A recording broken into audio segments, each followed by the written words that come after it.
welcome to our reading of The Spanish Tragedy by Thomas Kyd, the first ever recording of such play.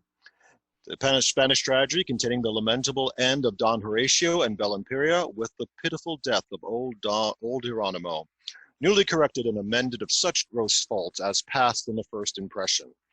Our cast: Jill Penfold as Ghost of Don Andrea, Deputy, First Watch, First Portingale; George and George, Revenge; Alexandro, Hangman, Second Watch, Second Portingale, Servant Hieronymo; Terry Finn, King of Spain, Page; Caitlin McCall, General of Spain; Pendringano, Don Pedro, Second Citizen; Toyle, Viceroy of Portugal, Severine, and the Third Citizen; Jen Albert as Don Cyprian, the Duke of Castile; Villipo and the Messenger; Don Alden as Hieronymo; Amanda Noriko Newman, Balthasar; Cameron Kaufman, Lorenzo; Jackie Narian, Horatio; maid to Isabella, Noble of Portugal, Don Balzuto; Lily Fox Lim, Portuguese Ambassador, Isabella, First Citizen; and Witten Frank as Bella Imperia and the Third Watch.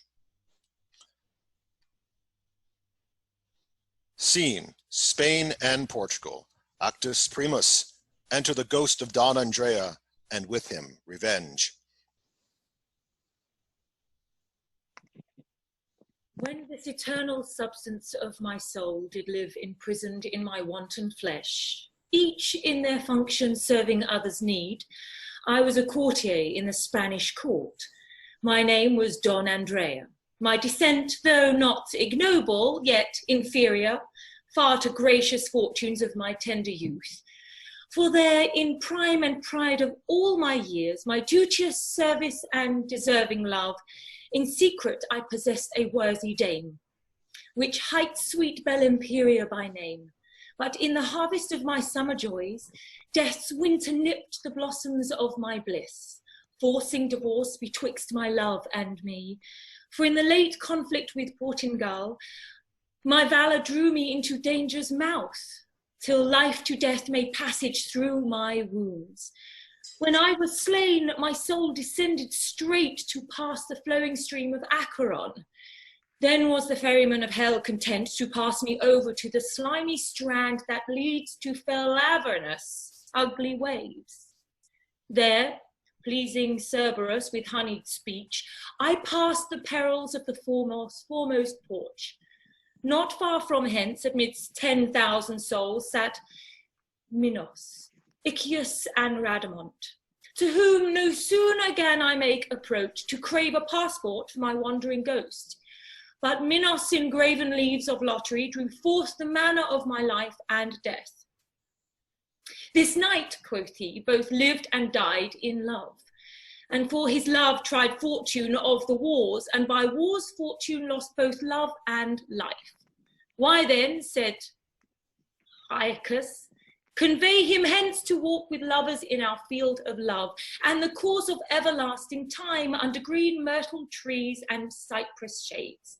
No, no, said Radamont, it were not well with loving souls to place a martialist. He died in war and must to martial fields, where wounded Hector lives in lasting pain, and Achilles' myrmidons do scour the plain. Then Minos, mildly censor of the three, made this device to end the difference. Send him, quoth he, to our infernal king, to doom him as best seems his majesty. To this effect my passport straight was drawn. In keeping on my way to Pluto's court, through dreadful shades of ever-glooming night, I saw more sights than 1,000 tongues can tell, or pens can write, or mortal hearts can think. 3 ways there were. That on the right-hand side was ready way unto the foresaid fields, where lovers live and bloody martialists, but either sort contained within his bounds. The left-hand path, declining fearfully, was ready downfall to the deepest hell, where bloody furies shake their whips of steel, and poor Exion turns on endless wheel, where usurers are choked with melting gold, and wantons are embraced with ugly snakes, and murderers groan with never-killing wounds, and perjured wights scalded in boiling lead, and all foul sins with torments overwhelmed. Twixt these two ways I trod the middle path, which brought me to the fair Elysian green, in midst whereof there stands a stately tower, the walls of brass, the gates of adamant. Here finding Pluto with his Proserpine, I showed my passport humbled on my knee, whereat fair Proserpine began to smile and begged that only she might give me doom. Pluto was pleased and sealed it with a kiss. Forthwith revenge she rounded thee in the ear and bade thee lead me through the gates of horn, where dreams have passage in the silent night. No sooner had she spoke, but we were here, and what not how, in the twinkling of an eye. Then know, Andrea, that thou arrived where thou shalt see the author of thy death, Don Balthazar, the Prince of Portugal, deprived of life by Belle Imperia. Here sit we down to see the mystery, and serve for chorus in this tragedy. The Spanish court.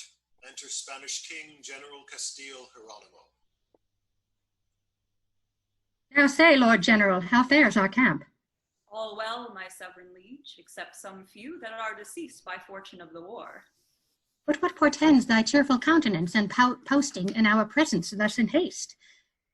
Speak, man, hath fortune given us victory? Victory, my liege, and that with little loss. Our Portugals will pay us tribute then? Tribute, and wanted homage therewithal. Then blessed be heaven, and guider of the heavens, from whose fair influence such justice flows. But, General, unfold in brief discourse for your form of battle and your war's success, that, adding to all the pleasure of thy news unto the height of former happiness, with deeper wage and gentle dignity, we may reward thy blissful chivalry. Where Spain and Portugal do jointly knit their frontiers, leaning on each other's bound, there met our armies in the proud array, both furnished well, both full of hope and fear, both menacing alike with daring shows, both vaunting sundry colors of device, both cheerly trumping trumpets, drums, and fifes, both raising dreadful clamors to the sky that valleys, hills, and rivers made rebound, and heaven itself was frighted with the sound. But ere we joined and came to push of pike, I brought a squadron of our readiest shot from out our rearward to begin the fight. They brought another wing to encounter us. Meanwhile, our ordnance played on either side, and captains strove to have their valors tried. Don Pedro, their chief horseman's colonel, did with his cornet bravely make attempt to break the order of our battle ranks. But Don Rogero, worthy man of war, marched forth against him with our musketeers and stopped the malice of his fell approach. While they maintained hot skirmish to and fro, both battles join and fall to handy blows, their violent shot resembling the ocean's rage when, roaring loud and with a swelling tide, it beats upon the rampiers of huge rocks and gapes to swallow neighbor-bounding lands. Now, while Bellona rageth here and there, thick storms of bullets rain like winter's hail, and shivered lances dark the troubled air. On every side drop captains to the ground, and soldiers, some ill-maimed, some slain outright. Here falls a body sundered from his head, there legs and arms lie bleeding on the grass, mingled with weapons and unbowled steeds that scattering overspread the purple plain. In all this turmoil, 3 hours and more, the victory to neither part inclined, till Don Andrea, with his brave lancers in their main battle made so great a breach that half dismayed the multitude retired. But Balthazar, the Portugals, the young prince, brought rescue and encouraged them to stay.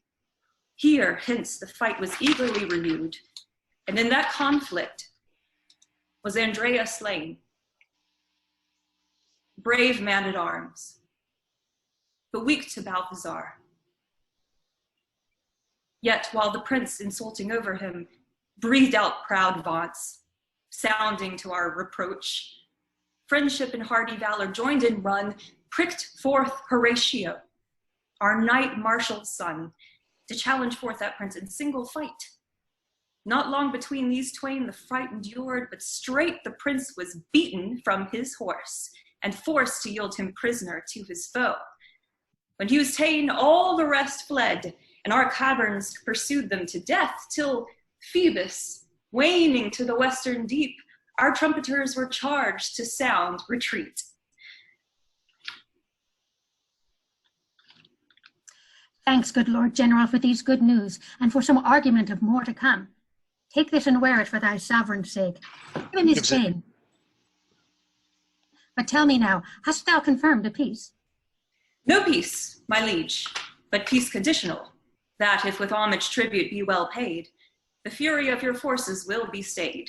And to this peace their viceroy hath described, and made a solemn vow that during life his tribute shall be truly paid to Spain. These words, these deeds become thy person well. But now, Knight Marshal, frolic with thy king, for 'tis thy son that wins this battle's prize. Long may he live to serve my sovereign liege, and soon decay unless he serve my liege. A trumpet afar off. Nor thou be shall die without reward. What means this warning of this trumpet's sound? This tells me that your grace's men of war, such as war's fortune hath reserved from death, come marching on towards your royal seat, to show themselves before your majesty, for so I gave in charge at my depart, whereby all demonstration shall appear that all, except 300 or a few more, are safe returned and by their foes enriched. The army enters. Balthasar between Lorenzo and Horatio, captive.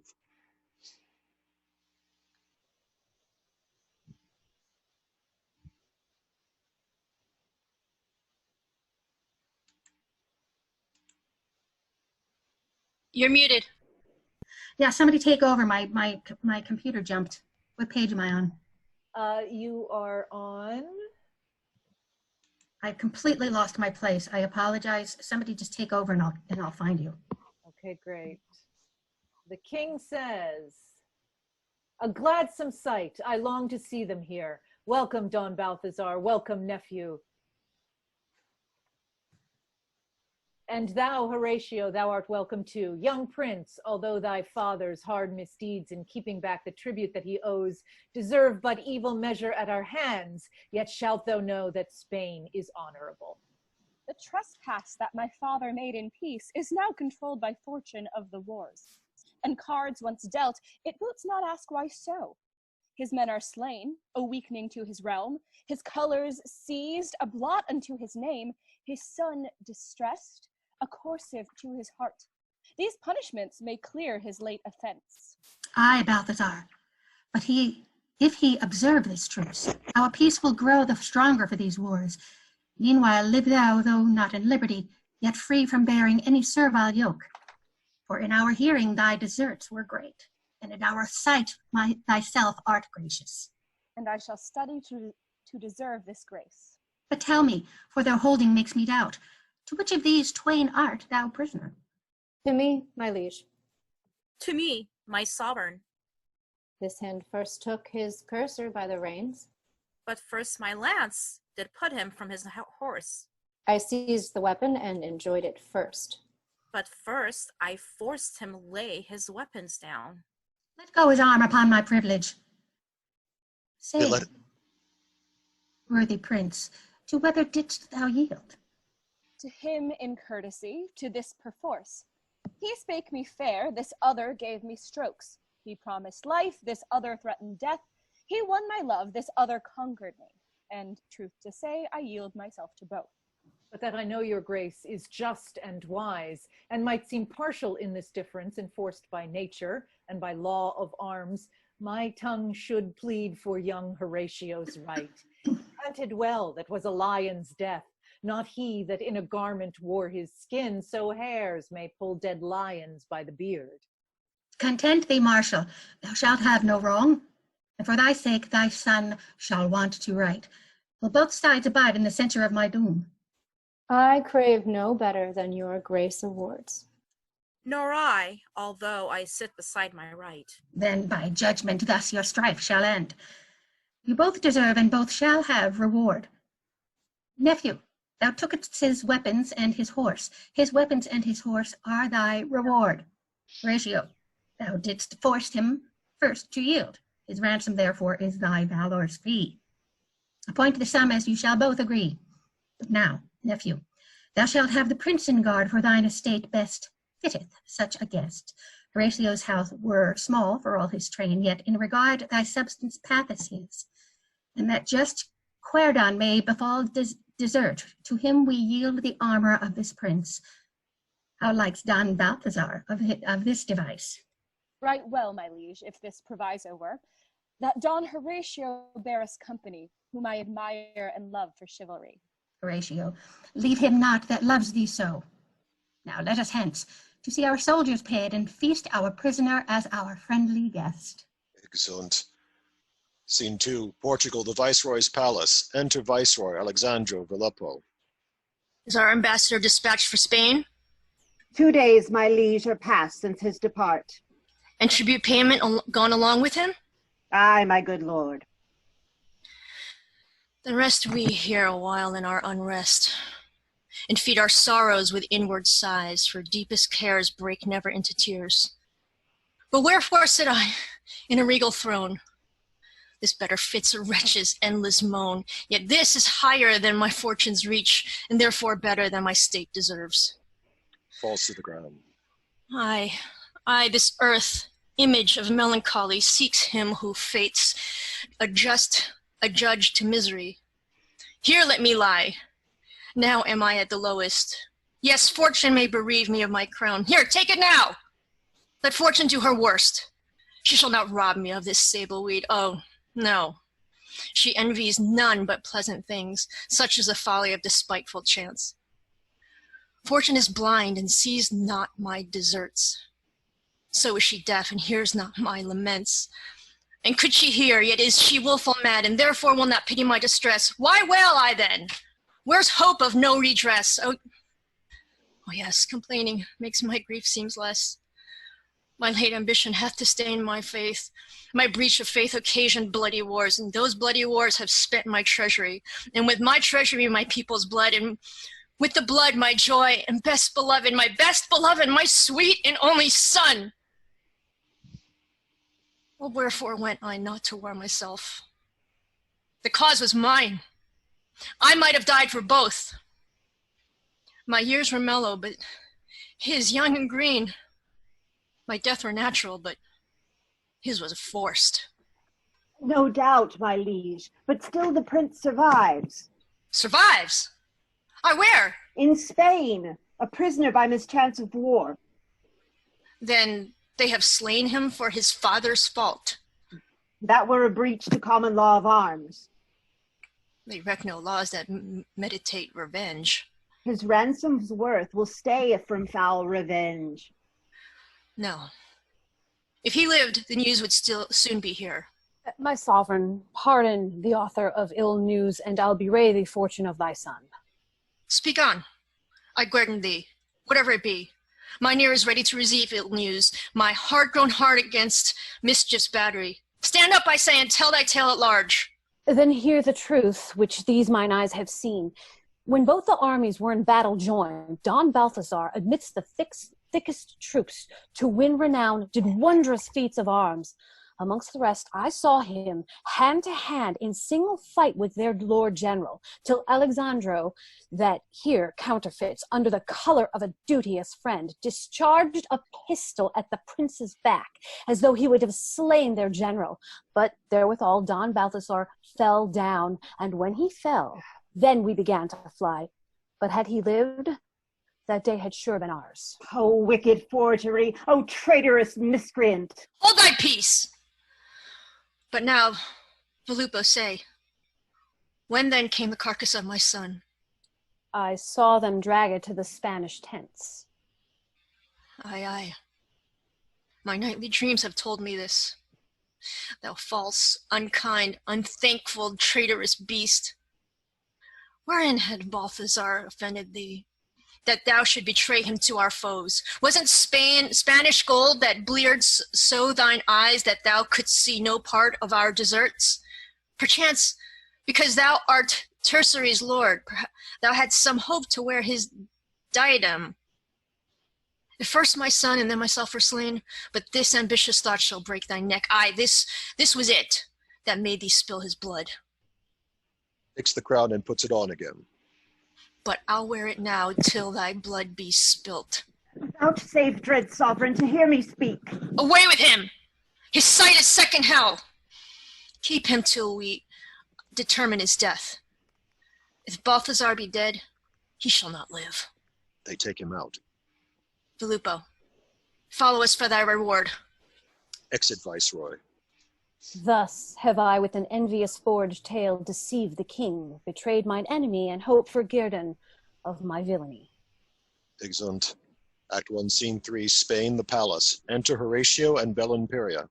Signor Horatio, this is the place and hour wherein I must entreat thee to relate the circumstance of Don Andrea's death, who living was my garland's sweetest flower, and in his death hath buried my delights.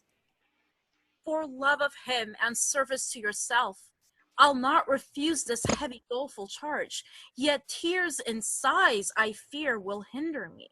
When both our armies are enjoyed in fight, your worthy cavalier amidst the thickest, for glorious cause still aiming at the fairest, was at the last by young Don Balthazar, encountered hand to hand. Their fight was long, their hearts were great, their clamors menacing, their strengths alike, their strokes both dangerous, but wrathful nemesis. That wicked power, envying at Andreas' praise and worth, cut short his life to end his praise and worth. Then, though too late, incensed with just remorse, I with my band set forth against the prince, and brought him prisoner from his halberdiers. Would thou hast slain him that slew my love! But then was Don Andrea's carcass lost? No, that was it for which I chiefly strove, nor stepped I back till I recovered him. I took him up and wound him in mine arms, and wielding him unto my private tent, there laid him down and dewed him with my tears, and sighed and sorrowed as became a friend. But neither friendly sorrow, sighs, and tears could win pale death from his usurped right. Yet this I did, and less I could not do. I saw him honored with due funeral. This scarf I plucked from off his lifeless arm, and wear it in remembrance of my friend. I know the scarf. Would he had kept it still, and worn it for his Bellimperia's sake. For 'twas my favour at his last depart. But now thou wear it both for him and me, for after him thou hast deserved it best. But for thy kindness in his life and death, be sure, while Bellimperia's life endures, she will be Don Horatio's thankful friend. And, madam, Don Horatio will not slack humbly to serve fair Bellimperia.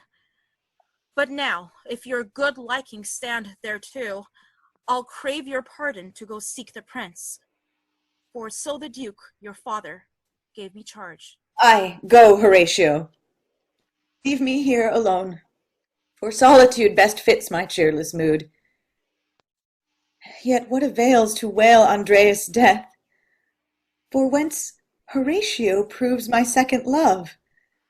Had he not loved Andreas as he did, he could not sit in Bellimperia's thoughts.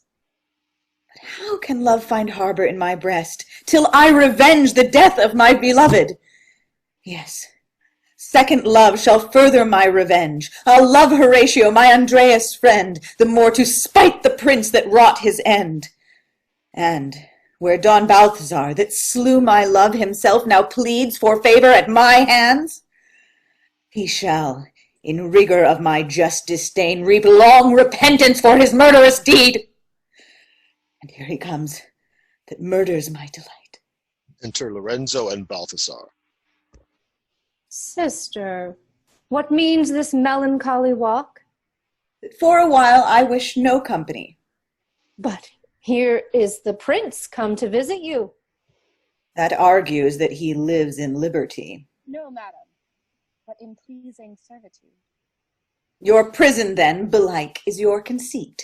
Ay, by conceit my freedom is enthralled.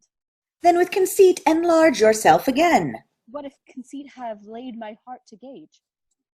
Pay that you borrowed and recovered it. If I die if it return from whence it lies. A heartless man and live? Oh, a miracle! Ay, lady, love can work such miracles. Tush, tush, my lord. Let go these ambages, and in plain terms, acquaint her with your love. What boots complaint when there's no remedy? Yes, to your gracious self I must complain, in whose fair answer lies my remedy, on whose perfection all my thoughts attend, on whose aspect mine eyes find beauty's bower, in whose translucent breast my heart is lodged. Alas, my lord, these are but words, of course, and but 'tis devised to drive me from this place.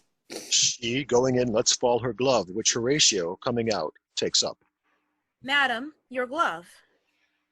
Oh, thanks, good Horatio. Take it for thy pains. Bellimperia exits. Signor Horatio stooped in happy time. I reaped more grace than I deserved or hoped. My lord, be not dismayed for what is past. You know that women are oft humorous. These clouds will overblow with little wind. Let me alone. I'll scatter them myself. Meanwhile, let us devise to spend the time in some delightful sports and reveling. The king, my lords, is coming hither straight to feast the Portugal ambassador. Things were in readiness before I came. Then here it fits us to attend the king, to welcome hither our ambassador, and learn my father and my country's health. Enter the banquet, trumpets the king and ambassador. See, Lord Ambassador, how Spain entreats their prisoner Balthazar, thy viceroy's son. We pleasure more in kindness than in wars. Sad is our king, and Portugal laments, supposing that Don Balthazar is slain. So am I, slain by beauty's tyranny. You see, my lord, how Balthazar is slain. I frolic with the Duke of Castile's son, wrapped every hour in pleasures of the court, and graced with favors of his majesty. Put off your greetings till our feast be done. Now come and sit with us, and taste our cheer. Sit to the banquet. Sit down, young prince. You are our second guest. Rather, sit down, and nephew, take your place. Signor Horatio, wait thou upon our cup, for well thou hast deserved to be honored. Now, lordings, fall to. Spain is Portugal, and Portugal is Spain. We both are friends. Tribute is paid, and we enjoy our right, but where is old Geronimo, our marshal? He'd promised us, in honor of our guest, to grace our banquet with some pompous jest. Enter Geronimo with a drum, 3 knights, each with a scutcheon. Then he fetches 3 kings. They take their crowns and them captive. Geronimo? That's the king. Where? That's you, Terry. Geronimo, this makes Geronimo, this makes content mine eyes, although I sound not well the mystery. The first armed knight that hung his scutcheon up. He takes the scutcheon and gives it to the king. Was English Robert, Earl of Gloucester, who, when King Stephen bore sway in Albion, arrived with 25,000 men in Portugal, and by success of war, enforced the king, then but a Saracen, to bear the yoke of English monarchy. My lord of Portugal, by this you see, that which may comfort both your king and you, and make your late discomfort seem the less. But say, Geronimo, what was the next? The second knight that hung his scutcheon up was Edmund, Earl of Kent, in Albion. When English Richard wore the diadem, he came likewise and razed Lisbon walls and took the King of Portugal in fight, for which, and other such service done, he was after created Duke of York. This is another special argument, that Portugal may deign to bear our yoke, when it by little England hath been yoked. But now, Geronimo, what were the last? The third and last, not least in our account, Doing as was, before. as the rest, a valiant Englishman, brave John of Gaunt, the Duke of Lancaster, as by his scutcheon plainly may appear, he with a puissant army came to Spain and took our King of Castile prisoner. This is an argument for our viceroy that Spain may not insult for her success, since English warriors likewise conquered Spain and made them bow their knees to Albion. Hieronymo, I drink to thee for this device, which hath pleased both the ambassador and me. Pledge me, Hieronymo, if thou love the king. Takes the cup of Horatio. My lord, I fear we sit but overlong, unless our dainties are more delicate. But welcome are you in the best we have. Now let us in, that you may be dispatched. I think our council is already set. Exut omnes, enter chorus.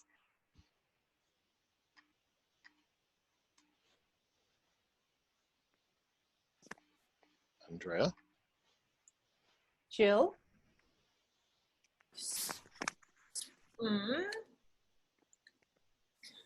Come we for this from depth of underground to see him feast that gave me my death's wound. These pleasant sights are sorrow to my soul, nothing but league and love and banqueting. Be still, Andrea. Ere we go from hence, I'll turn their friendship into fell despite, their love to mortal hate, their day to night, their hope into despair, their peace to war, their joys to pain, their bliss to misery. Actus secundus, Act 2, Scene 1, the Duke's Castle. Enter Lorenzo and Balthazar. My lord, though Belle Imperia seem thus coy, let reason hold you in your wonted joy. In time the savage bull sustains the yoke. In time all haggard hawks will stoop to lure. In time small wedges cleave the hardest oak. In time the flint is pierced with softest shower. And she in time will fall from her disdain and rue the sufferance of your friendly pain. No, she is wilder and more hard withal than beast or bird or tree or stony wall. But wherefore blot I Belle Imperia's name? It is my fault, not she that merits blame. My feature is not to content her sight. My words are rude and work her no delight. My presents are not of sufficient cost, and being worthless, all my labors lost. Yet might she love me for my valiancy? Aye, but that slanders by captivity. Yet might she love me to content her sire? Aye, but her reason masters her desire. Yet might she love me as her brother's friend? Aye, but her hopes aim at some other end. Yet might she love me to uprear her state? Aye, but perhaps she loves some nobler mate. Yet might she love me as her beauty's thrall. Aye, but I fear she cannot love at all. My lord, for my sake, leave these ecstasies, and doubt not, but we'll find some remedy. Some cause there is that lets you not be loved. First, that must needs be known, and then removed. What if my sister loves some other knight? My summer's day will turn to winter's night. I have already found a stratagem to sound the bottom of this doubtful theme. My lord, for once you shall be ruled by me, hinder me not whate'er you hear or see.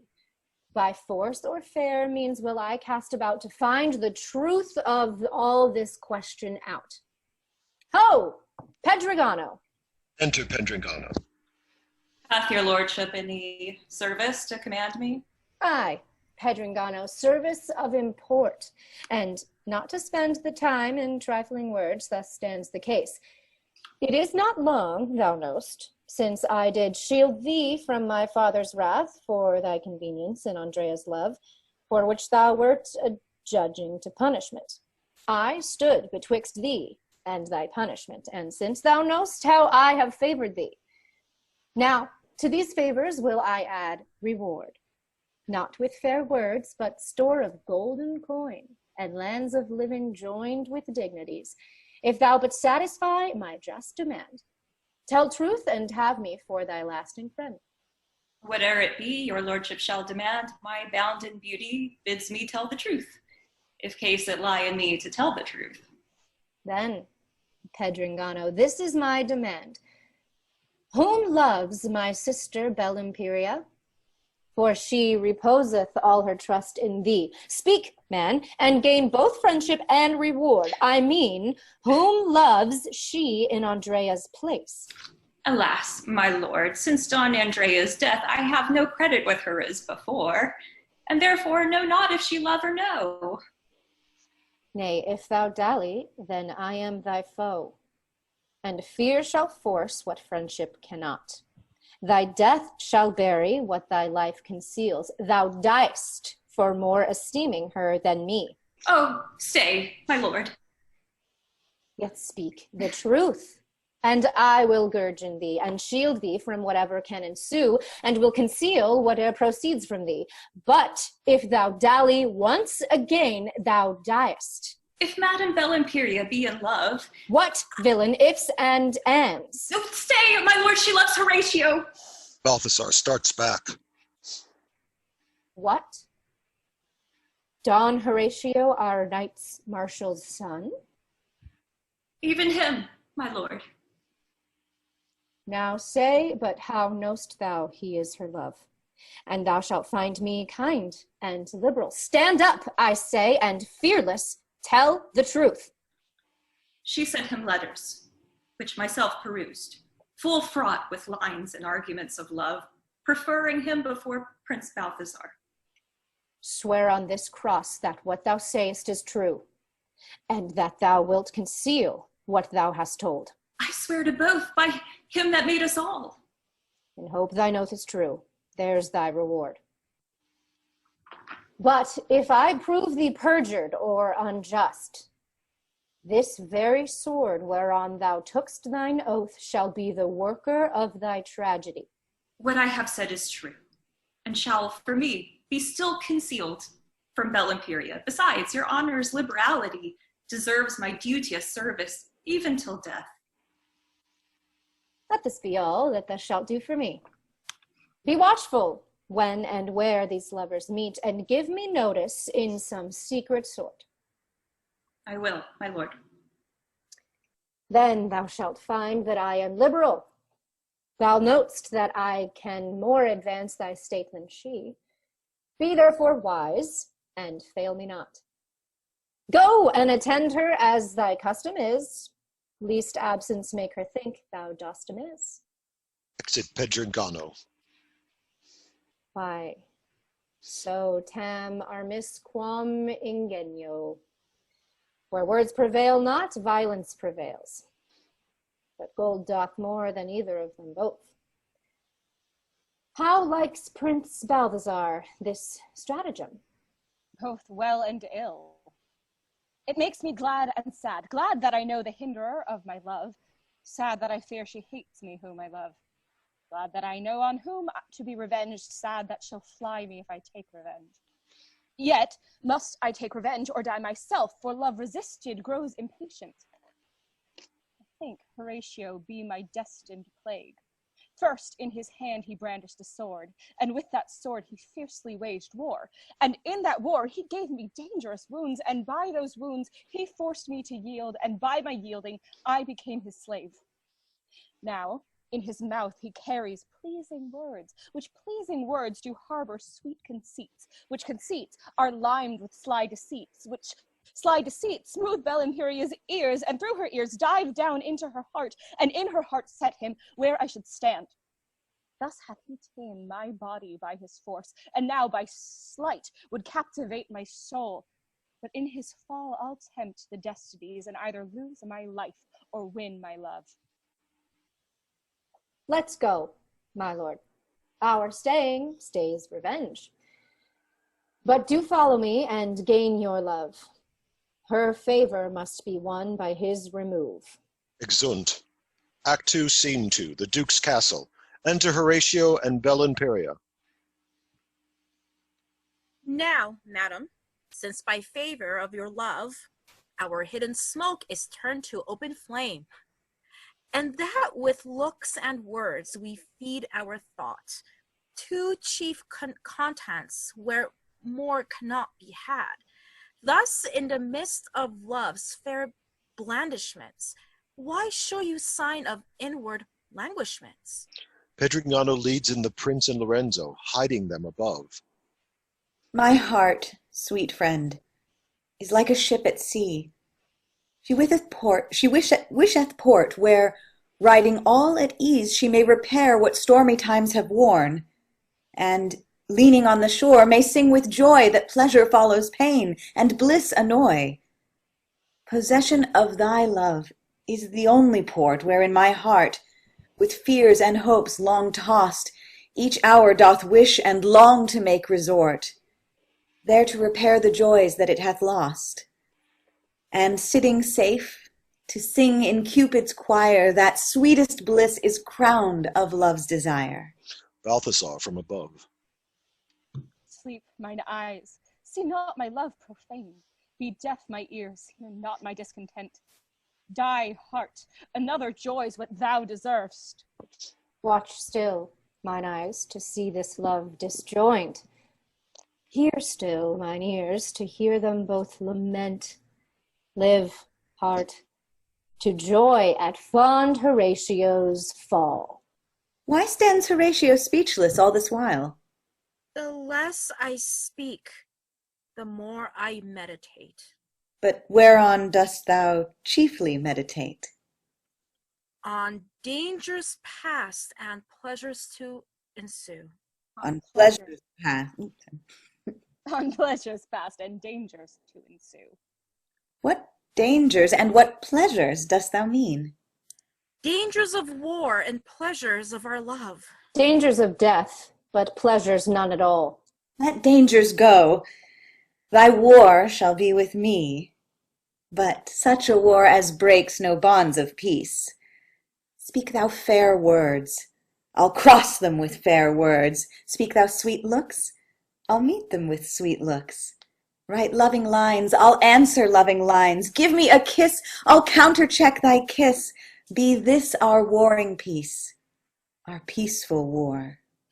But gracious madam, then appoint the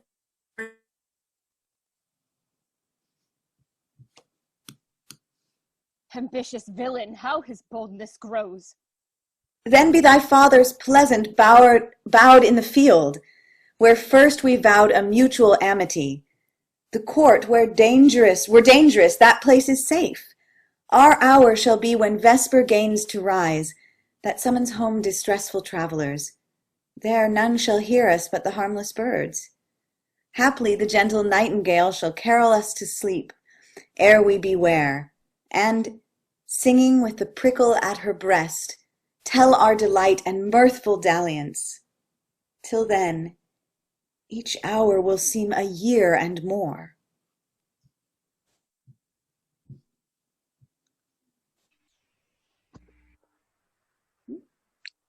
Lost Horatio. Horatio seems to be having trouble with her computer. So Horatio says, but, honey sweet and honorable love, return we now into your father's sight. Dangerous suspicion waits on our delight. Aye, danger mixed with jealous despite shall send thy soul into eternal night. Exeunt. Act 2, Scene 3, the Spanish court. Enter the King of Spain, Portugal ambassador, Don Cyprian, etc. Brother of Castile, to the prince's love, what says your daughter Palimperia? Although she coy it as become her kind, and yet dissemble that she loves the prince, I doubt not. Aye, but she will stoop in time. And were she froward, which she will not be, yet herein shall she follow my advice, which is to love him or forego my love. Ah, then, Lord Ambassador of Portugal, advise thy king to make this marriage up for strengthening of our late confirmed league. I know no better means to make us friends. Her dowry shall be large and liberal, besides that she is the daughter and half heir unto our brother here, Don Cyprian, and shall enjoy the moiety of his land. I'll grace her marriage with an uncle's gift, and this is it. In case the match go forward, the tribute which you pay shall be released, and if by Balthazar she have a son, he shall enjoy the kingdom after us. I'll make the motion to my sovereign liege, and work it if my counsel may prevail. Do so, my lord, and if he give consent, I hope his presence here will honor us in celebration of the nuptial day, and let himself determine of thy time. Wilt please your grace command me off the side? Commend me to the king, and so farewell. Where's Prince Balthazar to take his leave? That is performed already, my good lord. Amongst the rest of what you have in charge, the prince's ransom must not be forgot. That's none of mine, but his that took him prisoner. And well, his forwardness deserves reward. It was Horatio, our knights marshal's son. Between us there's a price already pitched, and shall be sent with all convenient speed. And once again, farewell, my lord. Farewell, my lord of Castile, and the rest. Exit. Now, brother, you must make some little pains to win fair Belle Imperia from her will. Young virgins must be ruled by their friends. The prince is amiable and loves her well. If she neglect him and forego his love, she will both wrong her own estate and ours. Therefore, whilst I do entertain the prince with greatest pleasure that our court affords, endeavor you to win your daughter's thought. If she give back, all this will come to naught. Exeunt. Act 2, Scene 4. Horatio's garden. Enter Horatio, Belle Imperia, and Pedringano.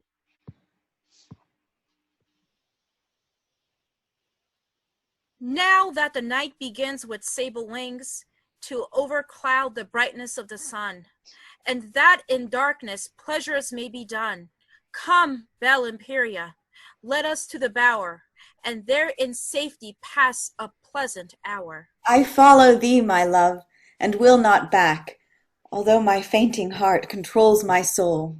Why make you doubt of Pedrinago's faith? No, he is as trusty as my second self. Go, Pedringano, and watch the gate, and let us know if any make approach.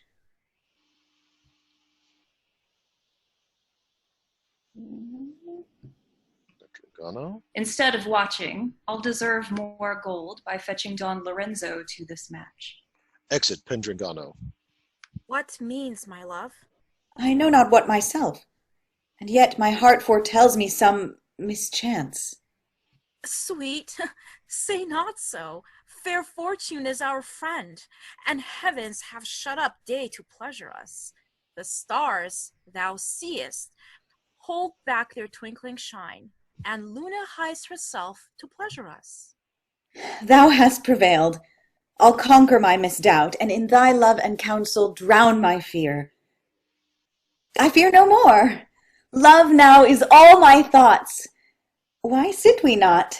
For pleasure asketh ease.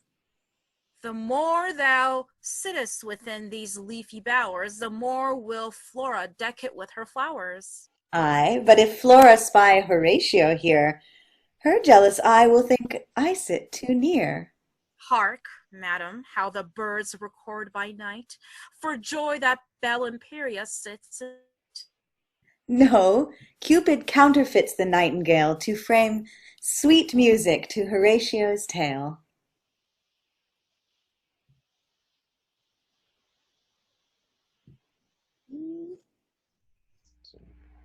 Horatio trouble. Then thus begin our wars. Put forth thy hand. That is, that it may combat with my rudder hand. Set forth thy foot to try the push of mine. But first my looks shall combat against thee. Then ward thyself. I dart this kiss at thee. Thus I return the dart thou throwest at me. Nay, then to gain the glory of the field, my twining arms shall yoke and make thee yield. Nay, then, my arms are large and strong withal, thus elms by vines are compassed till they fall. Oh, let me go, for in my troubled eyes now mayest thou read that life in passion dies. Oh, stay a while, and I will die with thee, so shalt thou yield and yet have conquered me. Who's there? Pedringano! We are betrayed! Enter Lorenzo, Balthasar, Severine, Pedringano, disguised. My lord, away with her! Take her aside! Oh, sir, forbear, your valor is already tried. Quickly dispatch, my masters. They hang him in the arbor. What? Will you murder me? Aye, thus, and thus. These are the fruits of love. Oh, save his life and let me die for him! Oh, save him, brother! Save him, Balthazar! I loved Horatio, but he loved not me. But Balthazar loves Belle Imperia. Although his life were still ambitious, proud, yet is he at the highest now. He is dead. Murder! Murder! Help! Geronimo! Help! Come, stop your mouth. Away with her! Exeunt. Enter Geronimo in his nightclothes. What outcries pluck me from my naked bed and chill my throbbing heart with trembling fear, which never danger yet could daunt before? Who calls, Geronimo? Speak, here I am. I did not slumber, therefore 'twas no dream. No, it was some woman cried for help. And here within this garden did she cry, and in this garden must I rescue here. But stay, what murderous spectacle is this? A man hanged up and all the murders gone? And in the bower to lay the guilt on me. This place was made for pleasure, not for death. He cuts him down. Those garments that he wears I oft have seen. Alas, it is Horatio, my sweet son. Oh, was it thou that calledst me from my bed? Oh, speak, if any spark of life remain. I am thy father, who hath slain my son. What savage monster, not of humankind, hath here been glutted with thy harmless blood, and left thy bloody corpse dishonored here? And for me, amidst these dark and dreadful shades, to drown thee with an ocean of my tears. Oh, heavens! Why made you night to cover sin? By day this deed of darkness had not been. Oh, earth! Why didst thou not in time devour the vile profaner of this sacred bower? Oh, poor Horatio! What hadst thou misdone to lease thy life ere life was new begun? Oh, wicked butcher! Whatsoe'er thou wert, how couldst thou strangle virtue and desert? Me, most wretched that have lost my joy in leasing my Horatio, my sweet boy. Enter Isabel. My husband's absence makes my heart to throb. Geronimo! Here, Isabella. Help me to lament, for sighs are stopped and all my tears are spent. What world of grief! My son, Horatio! Oh, where's the author of this endless woe? To know the author were some ease of grief, for in revenge my heart would find relief. Then is he gone? And is my son gone too? Oh, gush out tears, fountains or floods of tears. Blow sighs and raise an everlasting storm, for outrage fits our cursed wretchedness. Sweet lovely rose, ill plucked before thy time, fair worthy son, not conquered but betrayed. I'll kiss thee now, for words with tears are stayed. And I'll close up the glasses of his sight, for once these eyes were only my delight. Seest thou this handkerchief besmeared with blood? It shall not from me till I take revenge. Seest thou those wounds that yet are bleeding fresh? I'll not entomb them till I have revenged. Then will I joy amidst my discontent. Till then, my sorrow never shall be spent. The heavens are just. Murder cannot be hid. Time is the author of both truth and right, and time will bring this treachery to light. Meanwhile, good Isabella, cease thy plaints, or at the least dissemble them a while. So shall we sooner find the practice out, and learn by whom all this was brought about. Come, Isabel, now let us take him up. They take him up. And bear him from out this cursed place. He bears the body away. Enter Chorus. Brought thou me hither to increase my pain?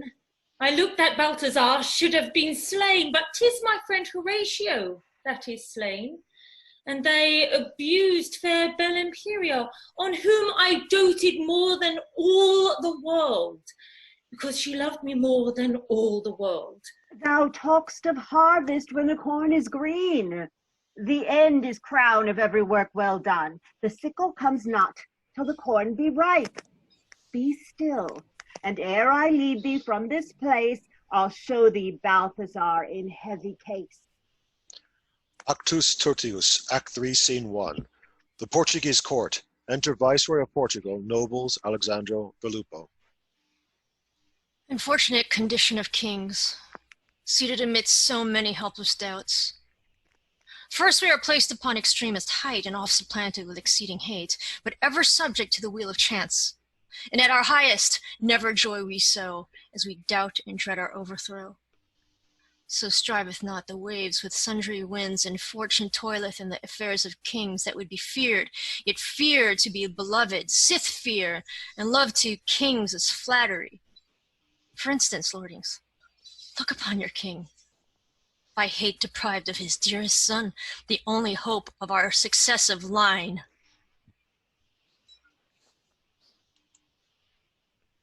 I had not thought that Alexandro's heart had been envenomed with such extreme hate.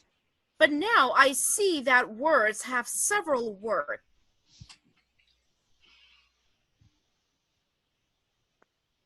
No, for my lord, had you beheld the train that feigned love and colored in his looks, when he in his camp consorted Balthazar, far more inconstant you had you thought the sun, that hourly coasts that center of the earth, than Alexandro's purpose to the prince. No more, Filippo. Thou hast said enough, and with thy words thou slayest our wounded thoughts. Nor shall I longer daily with this world, procrastinating Alejandro's death. Go, some of you, and fetch the traitor forth, that, as he is condemned, he may die. Enter Alexandro, held with halberds. But in extremes what patience shall I use? Nor discontents it me to leave the world, with whom there nothing can prevail but wrong. Yet hope the best.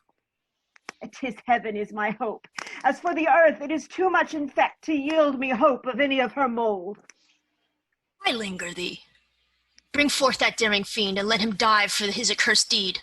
Not that I fear the extremity of death, for nobles cannot stoop to servile fear, but do I, O king, thus discontented live? But this, oh, this torments my laboring soul, that thus I die, suspected of a sin, whereof, as heavens have known my secret thoughts, so am I free from this suggestion. No more, I say, to the tortures.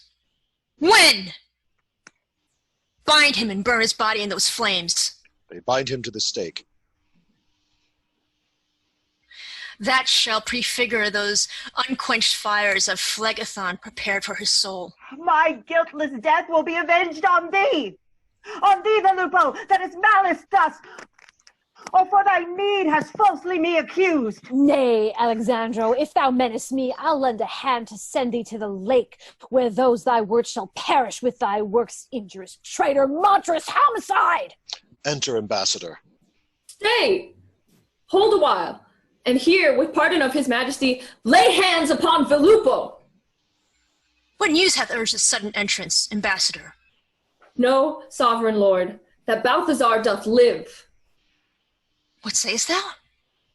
Liveth Balthazar our son? Your highness' son, Lord Balthazar, doth live, and well entreated in the court of Spain, humbly commends him to your majesty. These eyes beheld, and these my followers, with these, the letters of the king's commends, are happy witness of his highness's health. Gives him letters. Thy son doth live, your tribute is received, thy peace is made, and we are satisfied. The rest resolve upon all these proposed for both our honors and thy benefit. These are his highness' farther articles. He gives him more letters. Cursed wretch to intimate these ills against the life and reputation of noble Alejandro. Come, my lord, unbind him! Unbind him! Let him unbind thee! That is the bound to death, to make acquittal for thy discontent! They unbind him. Dread lord, In kindness you could do no less upon report of such a damned fact. But thus we see our innocence hath saved the hopeless life which thou, Voluppo, hast sought by thy suggestions to have massacred. Say false, Voluppo. Wherefore didst thou thus falsely betray Lord Alejandro's life? Him who thou knowest that no unkindness else, but even the slaughter of our dearest son, could once have moved us to have misconceived. Say, treacherous Voluppo, tell the king, or wherein hath Alexandro used thee ill? Rent with remembrance of so foul a deed, my guilty soul submits me to thy doom, not for Alexandro's injuries, but for reward, and hope to be preferred. Thus have I shamelessly hazarded his life. Which villain shall be ransomed with thy death? And not so mean a torment as we here devise for him who thou saidst slew our son, but with the bitterest torments and extremes that may be yet invented for thine end. Alexandro seems to entreat. Entreat me not. Go take the traitor hence. And Alejandro, let us honor thee with the public notice of thy loyalty, to end those things articulated here by our great lord, the mighty king of Spain. We with our council will deliberate. Come, Alejandro, keep us company. Exeunt. Act 3, Scene 2. Spain, near the Duke's castle. Enter Hieronymo. Oh, eyes, no eyes but fountains fraught with tears. Oh, life, no life but lively form of death. Oh, world, no world but mass of public wrongs, confused and filled with murder and misdeeds. Oh, sacred heavens, if this unhallowed deed, if this inhuman and barbarous attempt, if this incomparable murder thus of mine, but now no more my son, shall pass unrevealed and unrevenged pass, how should we term your dealings to be just? If you unjustly deal with those that in your justice trust. The night, sad secretary to my moans, with direful visions wake my vexed soul, and with the wounds of my distressful son solicit me for notice of his death. The ugly fiends do sally forth of hell, and frame my heart with fierce, inflamed thoughts. The cloudy day my discontents records early begins to register my dreams and drive me forth to seek the murderer. Eyes, life, world, heavens, hell, night and day, see, search, show, send some man, some mean that may... A letter falleth. What's here? A letter. Truth, it is not so. A letter for Hieronymo. For want of ink, receive this bloody writ. Me hath my hapless brother hid from thee. Revenge thyself on Balthazar and him, for these were they that murdered thy son. Hieronymo, revenge Horatio's death, and fare better than Belle Imperia doth. What means this unexpected miracle? My son slain by Lorenzo and the prince? What cause had they, Horatio, to malign?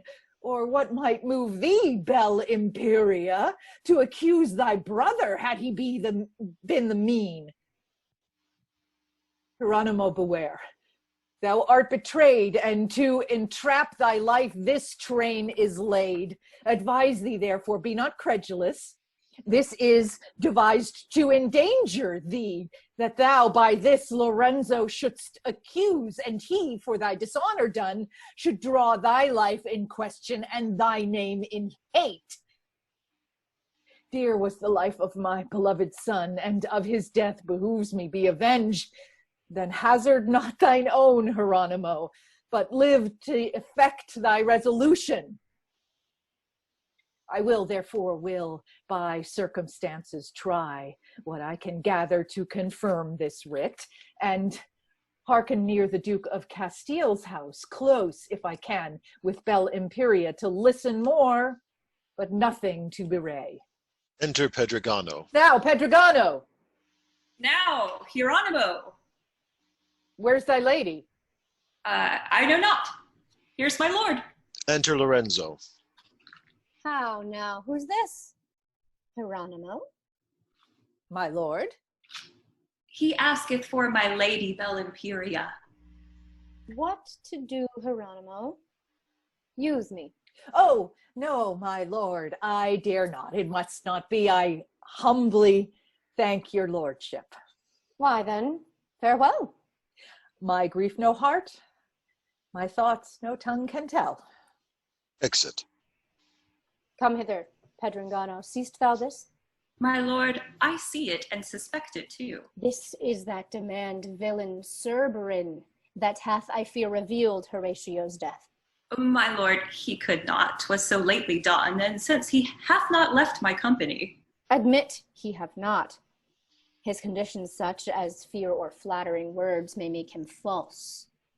I know his humor, and therewith repent that ere I used him in this enterprise. But Pedregano, to prevent the worst, and 'cause I know thee secret as my soul, here, for thy further satisfaction, take thou this. Gives him more gold. And hearken to me. Thus it is devised. This night thou must, and prithee so resolve, meet Cerberin at St. Luigi's Park. There take thy stand, and see thou strike him sure, for die he must, if we do mean to live. But how shall Cerberin be there, my lord? Let me alone. I'll send him to meet the prince, and me where thou must do this deed. It shall be done, my lord, it shall be done. And I'll go arm myself to meet him there. When things shall alter, as I hope they will, then shalt thou mount for this. Thou know'st my mind. Exit Pedregano. Shele your own. Enter Page.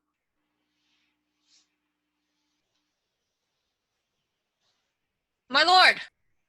Go, sirrah, to Cerberin, and bid him forthwith meet the prince and me at St. Luigi's Park behind the house this evening, boy. I go, my lord. But, sirrah, let the hour be 8 o'clock. Bid him not fail. I fly, my lord. Exit. Now to confirm the complot thou hast cast of all these practices, I'll spread the watch upon precise commandment from the king, strongly to guard the place where Pedringano this night shall murder hapless Cerberin. Thus must we work that will avoid distrust. Thus must we practice to prevent mishap. And thus one ill other must expose. This sly inquiry of Hieronymo for Belimperia breeds suspicion, and this suspicion bodes further ill. As for myself, I know my secret fault, and so do they. But I have dealt for them. They that for coin their souls in danger to save my life, for coin shall venture theirs. And better 'tis that the base companions die than by their life to hazard our good haps. Nor shall they live for me to fear their faith. I'll trust myself. Myself shall be my friend, for die they shall. Slaves are ordained to no other end. Exit. Act 3, Scene 3, San Luigi's Park. Enter Pedringano with a pistol. Now, Pedregano, bid thy pistol hold. Hold on, fortune. Once more favor me. Give but success to mine attempting spirit, and let me shift for taking of my name. Here is the gold. This is the gold promised. It is no dream that I adventure for, but Pedregano is possessed thereof. And he that would not strain his conscience for him that thus his liberal purse hath stretched, unworthy such a favor, may he fail, in wishing want, when such as I prevail. As for the fear of apprehension, I know, if need should be, my noble lord will stand between me and ensuing harms. Besides, this place is free from all suspect. Here, therefore, will I stay and take my stand. Enter the watch. I wonder much to what intent it is that we are thus expressly charged to watch. This by commandment in the king's own name. But we were never wont to watch and ward so near the Duke his brother's house before. Content yourself, stand close, there's somewhat in it. Enter Cerberon. Here, Cerberine, attendant, stay thy pace, for here did Don Lorenzo's page appoint that thou by his command shouldst meet with me. How fit a place if one were so disposed? Methinks this corner is too close with one. Here comes the bird that I must seize upon. Now, Petrogano, or never play the man. I wonder what his lordship stays so long. Wherefore should he send for me so late? For this, Cerberine, or thou shalt have. Shoots. So, there he lies. My promise is performed. Hark, gentlemen, this is a pistol shot. And here's one slain. Stay the murderer. Now, by the sorrows of the souls in hell, who lays hands on me first, I'll be his priest. Sirrah, confess, and therein play the priest. Why hast thou thus unkindly killed the man? Why, because he walked abroad so late. Come, sir, you had been better kept your bed than have committed this misdeed so late. Come to the marshals with the murderer. On to Hieronymo's. Help me here to bring the murdered body with us too. Hieronymo, carry me before who you will. Whate'er he may be, I'll answer him and you. And do your worst, I defy you all. Exeunt. Act 3, Scene 4, the Duke's Castle. Enter Lorenzo and Balthazar. How now, my lord? What makes you rise so soon? Fear of preventing our mishaps too late. What mischief is it that we not mistrust? Our greatest ills we least mistrust, my lord, and expect harms do hurt us most. Why, tell me, Don Lorenz, tell me, man, if aught concerns our honor and your own. Nor you nor me, my lord, but both in one. But I suspect, and the presumption's great, that by those base confederates in our fault touching the death of Don Horatio, we are all betrayed to old Hieronymo. Betrayed, Lorenzo? Tush, it cannot be. A guilty conscience urged with the thought of former evils easily cannot err. I am persuaded, and dissuade me not, that all's revealed to Hieronymo, and therefore know that I have cast it thus. Enter Page. But here's the page. How now? What news with thee? My lord. Severine is slain. Who, Cerberine, my man? Your highness, man, my lord. Speak, page, who murdered him? He that is apprehended for the fact. Who? Pedragano. If Cerberine slain, that loved his lord so well? Injurious villain, murderer of his friend! Hath Pedragano murdered Cerberine? My lord, let me entreat you to take the pains to exasperate and hasten his revenge with your complaints unto my lord the king.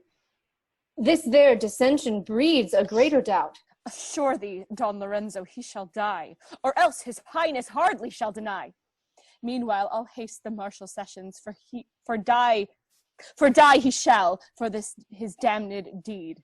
Exit Balthazar. Why so? This fits our former policy, and thus experience bids the wise and deal. I lay the plot, he prosecutes the point. I set the trap, he breaks the worthless twigs, and sees not that wherewith the bird was limed. Thus hopeful men, that means to hold their own, must look like flowers to their dearest friends. He runs to kill whom I hope to catch, and no man knows it was my reaching fetch.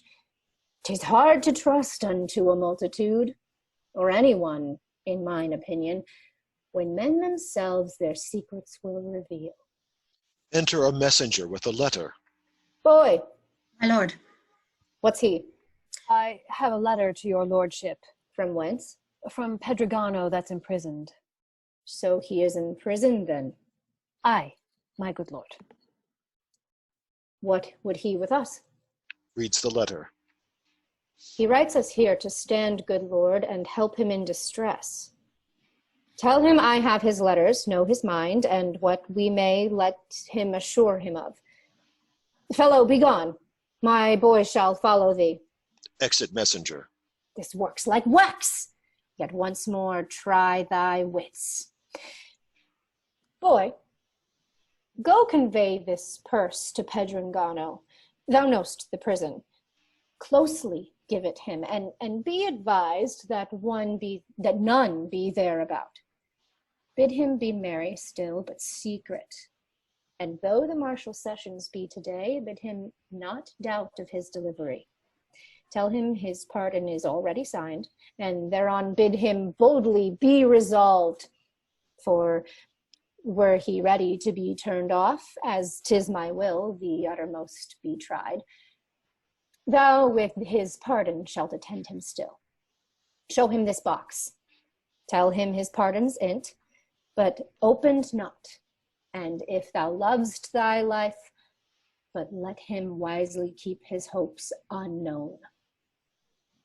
He shall not want while Don Lorenzo lives. Away. I go, my lord. I run. But sirrah, see that this be cleanly done. Exit page. Now stands our fortune on a tickle point, and now or never ends Lorenzo's doubts. Exit. Act 3, Scene 5, a street. Enter boy with the box. My master hath forbidden me to look in this box, and by my troth, 'tis likely. If he had not warned me, I should not have had so much idle time, for we menkind in our minority are like women in their uncertainty, that they are most forbidden, they will soonest attempt. So I now. But my bare honesty, there's nothing but the bare empty box. Were it not sin against secrecy, I would say it were a piece of gentlemanlike knavery. I must go to Pedragano and tell him his pardon is in this box. Nay, I would have sworn it, had I not seen the contrary. I cannot choose, but smile to think how the villain will flout the gallows, scorn the audience, and descant on the hangman, and all presuming of his pardon from hence.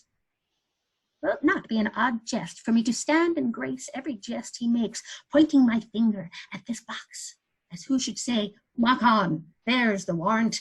Is it not a scurvy jest that a man would jest himself to death? Alas, poor Pedragano, I am sort sorry for thee, but if I should be hanged with thee, I could not weep. Exit. Act 3, Scene 6, the Court of Justice. Enter Hieronymo and the deputy. Thus must we toil in other men's extremes that know not how to remedy our own, and do them justice when unjustly we for all our wrongs can compass no redress. But shall I never live to see the day that I may come by justice to the heavens to know the cause that may my cares allay? This toils my body, this consumeth age, that only I to all men just must be, and neither gods nor men be just to me. Worthy Hieronymo, your office asks a care to punish such as do transgress. So is't my duty to regard his death, who when he lived deserved my dearest blood. But come, for that we came for, let's begin, for here lies that which bids me to be gone. Enter officers, boy and Pendragano with a letter in his hand, bound. Bring forth the prisoner, for the court is set. Gramercy, boy, but it was time to come, for I had written to my lord anew, a near matter that concerneth him, for fear his lordship had forgotten me. But since he hath remembered me so well, come on, when shall we get to this gear? Stand forth, thou monster, murderer of men, and here for satisfaction of the world confess thy folly and repent thy fault, for there's thy place of execution. This is short work. Well, to your marshalship, first I confess, nor fear I death, therefore I am the man. 'Twas I that slew Cerberine, but sir, then you think this shall be the place where we shall satisfy you for this gear? I, Pedragano? No, I think not so. Peace, impudent, For thou shalt find it so, for blood with blood shall, while I sit as judge, be satisfied, and the law discharged. And though myself cannot receive the like, yet will I see that others have their right. Dispatch, the fault approved and confessed, and by our law he is condemned to die.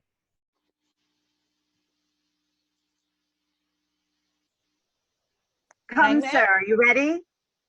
To do what, my fine officious knave? To go to this gear. Oh, sir, you are too forward. Thou wouldst fain furnish me with a halter to disfurnish me of my habit. So should I go out of this gear, my raiment, into that gear, that rope. But hangman, now I spy your knavery, I'll not change without boot. That's flat. Come, sir. Ugh, so then I must up? No remedy. Yes, but there shall be for my coming down. Indeed, there's a remedy for that. How? Be turned off?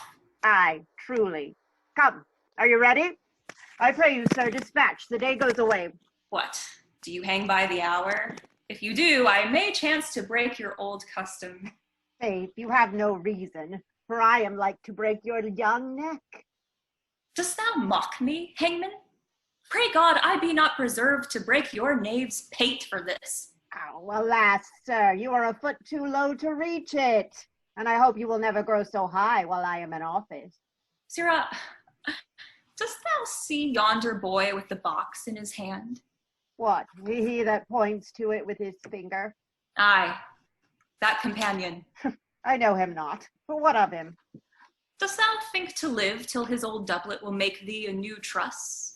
Aye, and many a fair year after to truss up many an honester man than either thou or he. What hath he in his box, as thou thinkst? Faith, I cannot tell, nor I care not greatly. Methinks you should rather hearken to your soul's health. Why, Sirrah Hangman, I take it that that is good for the body, is likewise good for the soul. And it may be in that box is balm for both. Well, thou art even the merriest piece of man's flesh that e'er groaned at my office door. Is your roguery become an office with a knave's name? Aye, and that shall all thy witness that see or seal it with a thieve's name. I prithee, request this good company to pray for me. Aye, marry, sir, this is a good motion. My masters, you see, here's a good fellow. Oh, nay. Now I remember me. Let them alone till some other time, for now I have no great need. I have not seen a wretch so impudent. Oh, monstrous times where murders are so light and where the soul that should be shrined in heaven solely delights in interdicted things, still wandering in the thorny passages that intercepts itself of happiness. Murder! Oh, bloody monster! God forbid a fault so foul should scape unpunished. Dispatch and see this execution done. This makes me to remember thee, my son. Exit Hieronymo. Nay, soft, no haste. Why? Wherefore stay you? Have you hope of life? Why, I. As how? Why, rascal, by my pardon from the king. Stand you on that? Then you shall off with this. He turns him off. So, executioner, convey him hence, but let his body be unburied. Let not the earth be choked or infect what that which heavens contemns and men neglect. Exeunt. Act 3, Scene 7, Hieronymo's house. Enter Hieronymo. Where shall I run to breathe abroad my woes whose weight hath wearied the earth? Or mine exclaims that have surcharged the air with ceaseless plaints for my deceased son? The blustering winds conspiring with my words at my lament have moved to leafless trees, disrobed the meadows of their flowered green, made mountains marsh with spring tides of my tears, and broken through the brazen gates of hell. yet still tormented is my tortured soul with broken sighs and restless passions that winged mount and hovering in the air beat at the windows of the brightest heavens, soliciting for justice and revenge. But they are placed in those ethereal heights where, countermured with walls of diamond, I find the place impregnable, and they resist my woes and give my words no way. Enter Hangman with a letter. Oh, Lord, sir, God bless you, sir. The man, sir, Petergate, sir, that was full of merry conceits. Well, what of him? Oh, Lord, sir, he went the wrong way. The fellow had a fair commission to the contrary, sir. Here is his passport. I pray you, sir, we have done him wrong. I warrant thee, give it me. You will stand between the gallows and me? Aye. I thank your Lord's worship. Exit Hangman. And yet, though somewhat nearer me concerns, I will, to ease the grief that I sustain, take truce with sorrow while I read on this. My lord, I writ, as mine extremes required, that you would labor my delivery. If you neglect, my life is desperate, and in my death I shall reveal the truth. You know, my lord, I slew him for your sake, and was confederate with the prince and you, won by rewards and hopeful promises to hope the murdered Don Horatio, to murder my Horatio, and the actors in this accursed tragedy. Wast thou, Lorenzo Balthazar, and thou, of whom my son deserved so well? What have I heard? What have mine eyes beheld?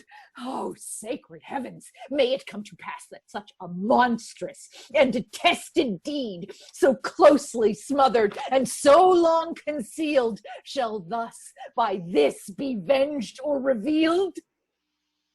Now see I what I durst not then suspect, that Belle Imperia's letter was not feigned. Not feigned she, though falsely they have wronged both her, myself, Horatio, and themselves. Now may I make compare twixt hers and this of every accident I ne'er could find till now, and now I feelingly perceive they did what heaven unpunished should not leave. Oh, false Lorenzo! Are these thy flattering looks? Is this the honor that thou didst my son and Balthazar? Bane to thy soul and me, was this the ransom he reserved for thee? Woe to the cause of these constrained wars! Woe to thy baseness and captivity! Woe to thy birth, thy body, and thy soul, thy cursed father, and thy conquered self! And banned with bitter execrations be the day and place where he did pity thee. But wherefore waste I mine unfruitful words, when naught but blood will satisfy my woes? I will go plain me to my lord the king, and cry aloud for justice through the court, wearing the flints with these my withered feet, and either purchase justice by entreats, or tire them all with my revenging threats. Exit. Act 3, Scene 8, Hieronymo's house. Enter Isabel and her maid. So that you say this herb will purge the eyes and this the head? But none of them will purge the heart. No, there's no medicine left for my disease, nor any physic to recure the dead. She runs lunatic. Horatio! Oh, where's Horatio? Good madam, affright not thus yourself with outrage for your son Horatio. He sleeps in quiet in the Elysian fields. Why did I not give you gowns and goodly things, bought you a whistle and a whipstock too, to be revenged on their villainies? Madam, these rumors do torment my soul. My soul? Poor soul, thou talk'st of things thou know'st not what. My soul hath silver wings that mount me up to the highest heavens, to heaven. Aye, there sits my Horatio, backed with troop of fiery cherubims dancing about his newly healed wounds, singing sweet hymns and chanting heavenly notes, rare harmony to greet his innocence that died, aye, died a mirror in our days. But say, where shall I find the men, the murderers that slew Horatio? Whither shall I run to find them out that murdered my son? Exeunt. Act 3, Scene 9. The Duke's Castle. Valenperia at a window. What means this outrage that is offered me? Why am I thus sequestered from the court? No notice. Shall I not know the cause of these my secret and suspicious ills? Accursed brother, unkind murderer, why bends thou thus my mind to martyr thee? Hieronymo, why writ I of thy wrongs, or why art thou so slack in thy revenge? Andrea, oh, Andrea, that thou sawest me for thy friend Horatio handled thus, and him for me thus costless murder. Well, force perforce, I must constrain myself to patience, and apply me to the time, till heaven, as I have hoped, shall set me free. Exeunt. Act 3, Scene 10. A room in the Duke's castle. Enter Lorenzo, Balthasar, and the page. Boy, talk no further. Thus far things go well. Thou art assured that thou sawest him dead. Or else, my lord, I live not. That's enough. As for this resolution at his end, leave that to him with whom he sojourns now. Here, take my ring, and give it to Christoffel, and bid him let my sister be enlarged, and bring her hither straight. Exit page. This that I did was for a policy, to smooth and keep the murder secret, which as a 9 days' wonder being o'erblown, my gentle sister will I now enlarge. And time, Lorenzo. For my lord the Duke, you heard, inquired for her yesternight. Why? And my lord, I hope you heard me say sufficient reason why she kept away. But that's all one. My lord, do you love her? Aye. Then in your love beware. Deal cunningly. Salve all suspicions. Only soothe me up. And if she hap to stand on terms with us, as for her sweet heart and concealment, so jest with her gently. Under feigned jest are things concealed that else would breed unrest. But here she comes. Enter Valenperia. Now, sister. Sister? No. Thou art no brother, but an enemy. Else wouldst thou not have used thy sister so? First, to affright me with thy weapons drawn, and then with extremes abuse my company, and then to hurry me like a whirlwind's rage amidst a crew of thy confederates, and clap me up where none might come at me. Nor I at any to reveal my wrongs. What maddening fury did possess thy wits? Or wherein is't that I offended thee? Advise you better, Valenperia, for I have done you no disparagement, unless by more discretion than deserved I sought to save your honor and mine own. Mine honor? Why, Lorenzo, wherein is't that I neglect my reputation so, as you or any need to rescue it? His Highness and my father were resolved to come confer with old Hieronymo concerning certain matters of estate that by the victory was determined. And wherein was mine honor touched in that? Have patience, Valenperia, hear the rest. Me, next in sight, as messenger they sent to give him notice that they were so nigh. Now, when I came, consorted with the prince, and unexpected in an arbor there, found Valenperia with Horatio. How then? Why, then, remembering that old disgrace which you for Don Andrea had endured, and now were likely longer to sustain by being found so meanly accompanied, thought rather, for I knew no readier mean to thrust Horatio forth my father's way. And carry you... And carry you obscurely somewhere else, lest that his highness should have found you there. Even so, my lord. And you are witness that this is true which he entreateth of? You, gentle brother, forged this for my sake. And you, my lord, were made his instrument? Work of worth, worthy the noting too. But what's the cause that you concealed me since? Your melancholy, sister. Since the news of your first favorite Don Andrea's death, my father's old wrath hath exasperated. And better was't for you, being in disgrace, to absent yourself and give his fury place. But why had I no notice of his ire? That were to add more fuel to the fire, who burnt like Etna for Andrea's loss. Hath not my father then inquired for me? Sister, he hath, and thus excused I thee. He whispereth in her ear. But Belimperia, see the gentle prince. Look on thy love. Behold young Balthazar, whose passions by thy presence are increased, and in those melancholy thou mayst see thy hate his love, thy flight his following thee. Brother, you are become an orator. I know not I by what experience to politic for me past all compare since I last saw you. But content yourself. The prince is meditating higher things. 'Tis of thy beauty then that conquers kings, of those thy tresses, Ariadne's twines, wherewith my liberty thou hast surprised, of that thine ivory front, my sorrow's map, wherein I see no haven to rest my hope. To love and fear, and both at once, my lord.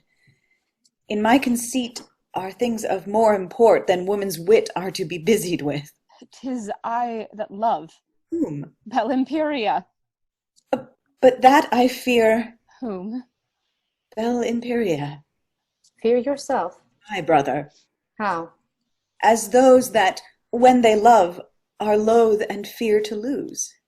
Then fair let Balthazar your keeper be. No, Balthazar doth fear as well as we.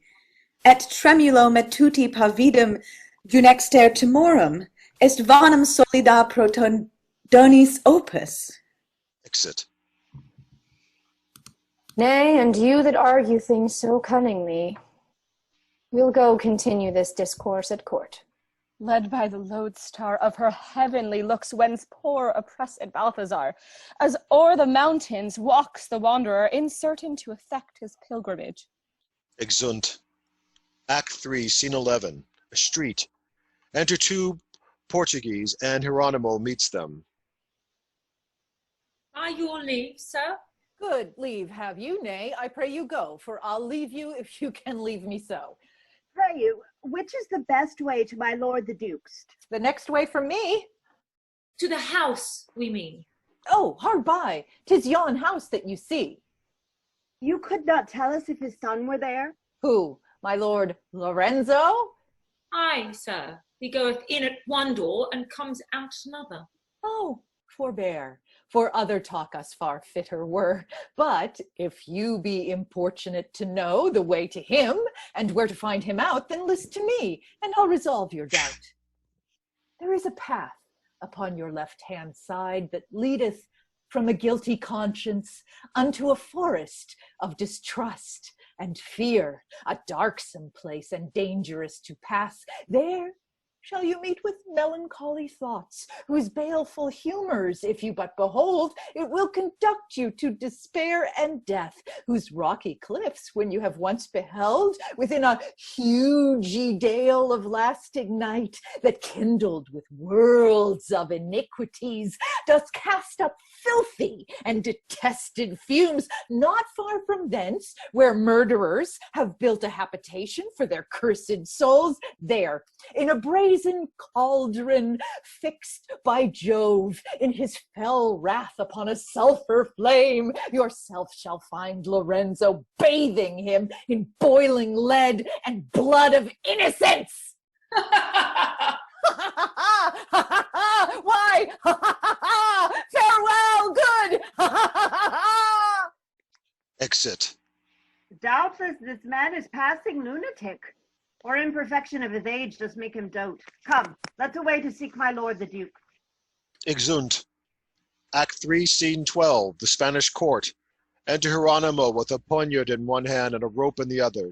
Now, sir, perhaps I come to see the king. The king sees me, and fain would hear my suit. Why, is this not a strange and seld-seen thing that standers by with toys should strike me mute? Go I see their shifts and say no more. Hieronymo, 'tis time for thee to trudge down by the dale that flows with purple gore. Standeth a fiery tower. There sits a judge upon a seat of steel and molten brass, and twixt his teeth he holds a firebrand that leads unto the lake where he doth stand. Array, Hieronymo, to let him be gone. He'll do thee justice for Horatio's death. Turn down this path.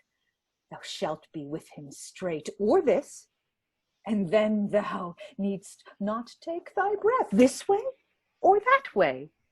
Soft and fair, not so, for if I hang or kill myself, let's know who will revenge Horatio's murder then. No, pardon me, I'll none of that. This way I'll take, this way comes the king. And here I'll have a fling at him that's flat, and Balthazar, I'll be with thee to bring, and thee, Lorenzo. Here's the king. Nay, stay, and here, I hear, there goes the hair away. Enter King, Ambassador Castile, and Renzo. Now show, Ambassador, what our viceroy saith. Hath he received the articles we sent? Justice! Oh, justice to Hieronymo! Back! Seest thou not the king is busy? Oh, is he so? Who is he that interrupts our business? Not I. Hieronymo, beware. Goodbye. Goodbye. Renowned king, he hath received and read thy kingly proffers and thy promised league, and as a man extremely overjoyed to hear his son so princely entertained, whose death he had so solemnly bewailed, this for thy further satisfaction and kingly love he kindly lets thee know.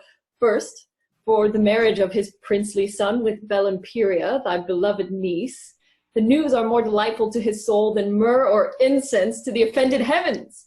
In person, therefore, will become himself to see the marriage rite solemnized in the presence of the court of Spain, to knit a sure inextricable band of kingly love and everlasting league betwixt the crowns of Spain and Portugal. There will he give his crown to Balthazar and make a queen of Belimperia. Brother, how like you this our viceroy's love? No doubt, my lord, it is an argument of honorable care to take his friend and wondrous zeal to Balthazar, his son, nor am I least indebted to his grace that bends his liking to my daughter thus. Now last, dread lord, here hath his highness sent, although he send not that his son return, his ransom due to Don Horatio. Horatio? Who calls Horatio? And well remembered, thank his majesty. Here, see it given to Horatio. Justice! Oh, justice, justice, gentle king! What is that, Hieronymo? Justice, oh, my son, whom not can ransom or redeem. Hieronymo, you are not well advised. Away, Lorenzo, hinder me no more, for thou hast made me bankrupt of my bliss. Give me my son. You shall not ransom him away. I'll rip the bowels of the earth and ferry o'er the Elysian plains and bring my son to show his deadly wounds. Stand from about me. I'll make a pickaxe of my poniard and here surrender up my marshalship, for I'll go marshal up the fiends in hell and be avenged on you all for this. What means this outrage? Will none of you restrain his fury? Nay, soft and fair. You shall not need to strive. Needs must he go, that the devils drive. Exit. What accident hath happened to Hieronymo? I have not seen him to demean him so. My gracious lord, he is with extreme pride conceived of young Horatio his son, and covetous of having himself the ransom of the young Prince Balthazar, distract and in a manner lunatic. Believe me, nephew, we are sorry for this, but this is the love that fathers bear their sons. But, gentle brother, go give him this gold, the prince's ransom. Let him have his due, for what he hath, Horatio shall not want. Haply Hieronymo hath need thereof. But if he be thus helplessly distract, 'tis requisite his office be resigned, and given to one of more discretion.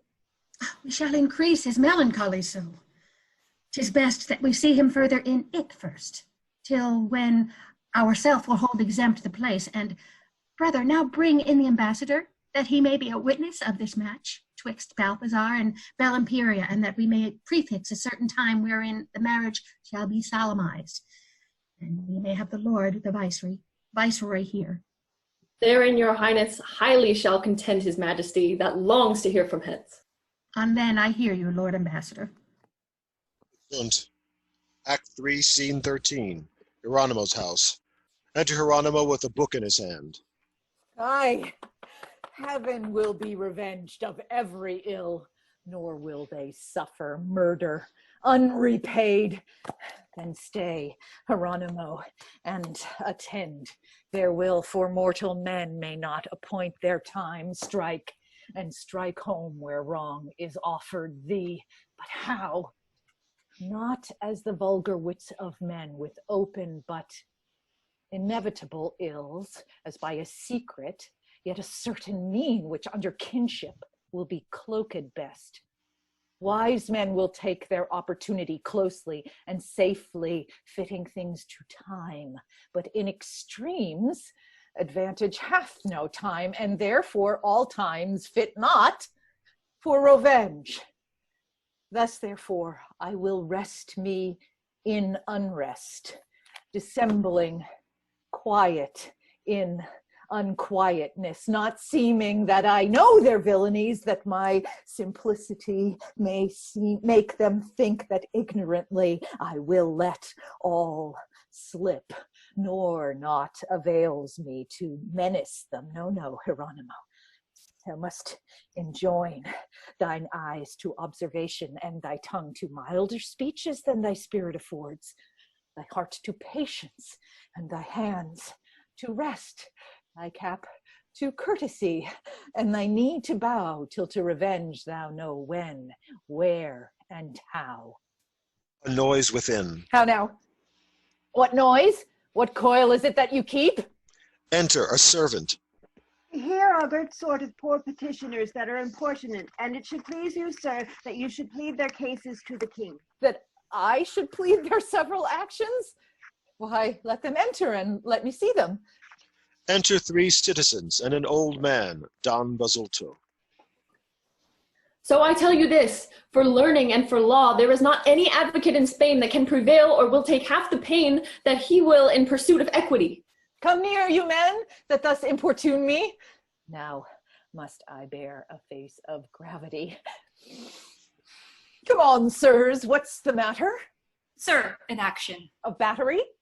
Mine of debt. Give place. No, sir, mine is an action of the case. Mine is an ejection firme by Elise. Content you, sirs. Are you determined that I should plead your several actions? Aye, sir, and here's my declaration. And here is my bond. And here is my lease. They give him the papers. But wherefore stands yon silly man so mute, with mournful eyes and hands to heaven upreared? Come hither, father, let me know thy cause. Oh, worthy sir, my cause but slightly known may move the hearts of warlike Myrmidons and melt the Corsic rocks with ruthful tears. Say, father, tell me what's thy suit? No, sir. Could my woes give way unto my most distressful words, then should I not in paper, as you see, with ink bewray what blood began in me. What's here? The humble supplication of Don Balzuto for his murdered son. Aye, sir. No, sir, it was my murdered son. Oh, my son, oh, my son, Horatio, but mine or thine. Belzuto, be content. Here, take my handkerchief and wipe thine eyes while I, wretched in thy mishaps, may see the lively portrait of my dying self. He draweth out a bloody napkin. Oh, no, not this, Horatio.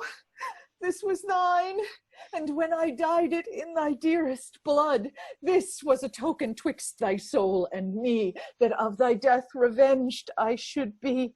But here, take this and this, what, my purse, and this, and that of all of them are thine, for all as one are our extremities. Oh, see the kindness of Hieronymo. This gentleness shows him a gentleman. See, oh, see thy shame, Hieronymo. See here a loving father to his son. Behold the sorrows and the sad laments that he delivereth for his son's decease. If love's effect so strives in lesser things, if love enforce such moods in meaner wits, if love express such power in poor estates, Hieronymo, as when a raging sea, tossed with the wind and tide, o'erturneth thee, the upper billows' course of waves to keep, whilst lesser waters labor in the deep, then shamest thou not, Hieronymo, to neglect the swift revenge of thy Horatio? Oh, on this earth, justice will not be found. I'll knock down to hell, and in this passion knock at the dismal gates of Pluto's court, getting by force, as once Alcides did, a troop of furies and tormenting hags to torture Don Lorenzo and the rest. Yet, lest the triple-headed porter should deny my passage to the slimy strand, the Thracian poet thou shalt counterfeit. Come on, old father, be my Orpheus, and if thou canst no notes upon the harp, then sound the burden of thy sore heart's grief, till we do gain that Proserpine may grant revenge on them that murdered my son. Then will I rent and tear them thus and thus, shivering their limbs in pieces with my teeth. Ah! Oh, sir, my declaration! Save my bond! Save my bond! Alas, my lease, it cost me £10, and you, my lord, have torn the same. That cannot be. I gave it never a wound. Show me one drop of blood that fall from the same. How is it possible I should slay it then? Touch no. Run after. Woohoo! Catch me if you can. Zunt all but Don Bozzuto. Bozzuto remains till Hieronymo enters again, who, staring him in the face, speaks. And art thou come, Horatio, from the depths to ask for justice in this upper earth, to tell thy father thou art unrevenged, to wring more tears from Isabella's eyes, whose lights are dimmed with overlong laments? Go back, my son, complain to Iacchus, for here's no justice.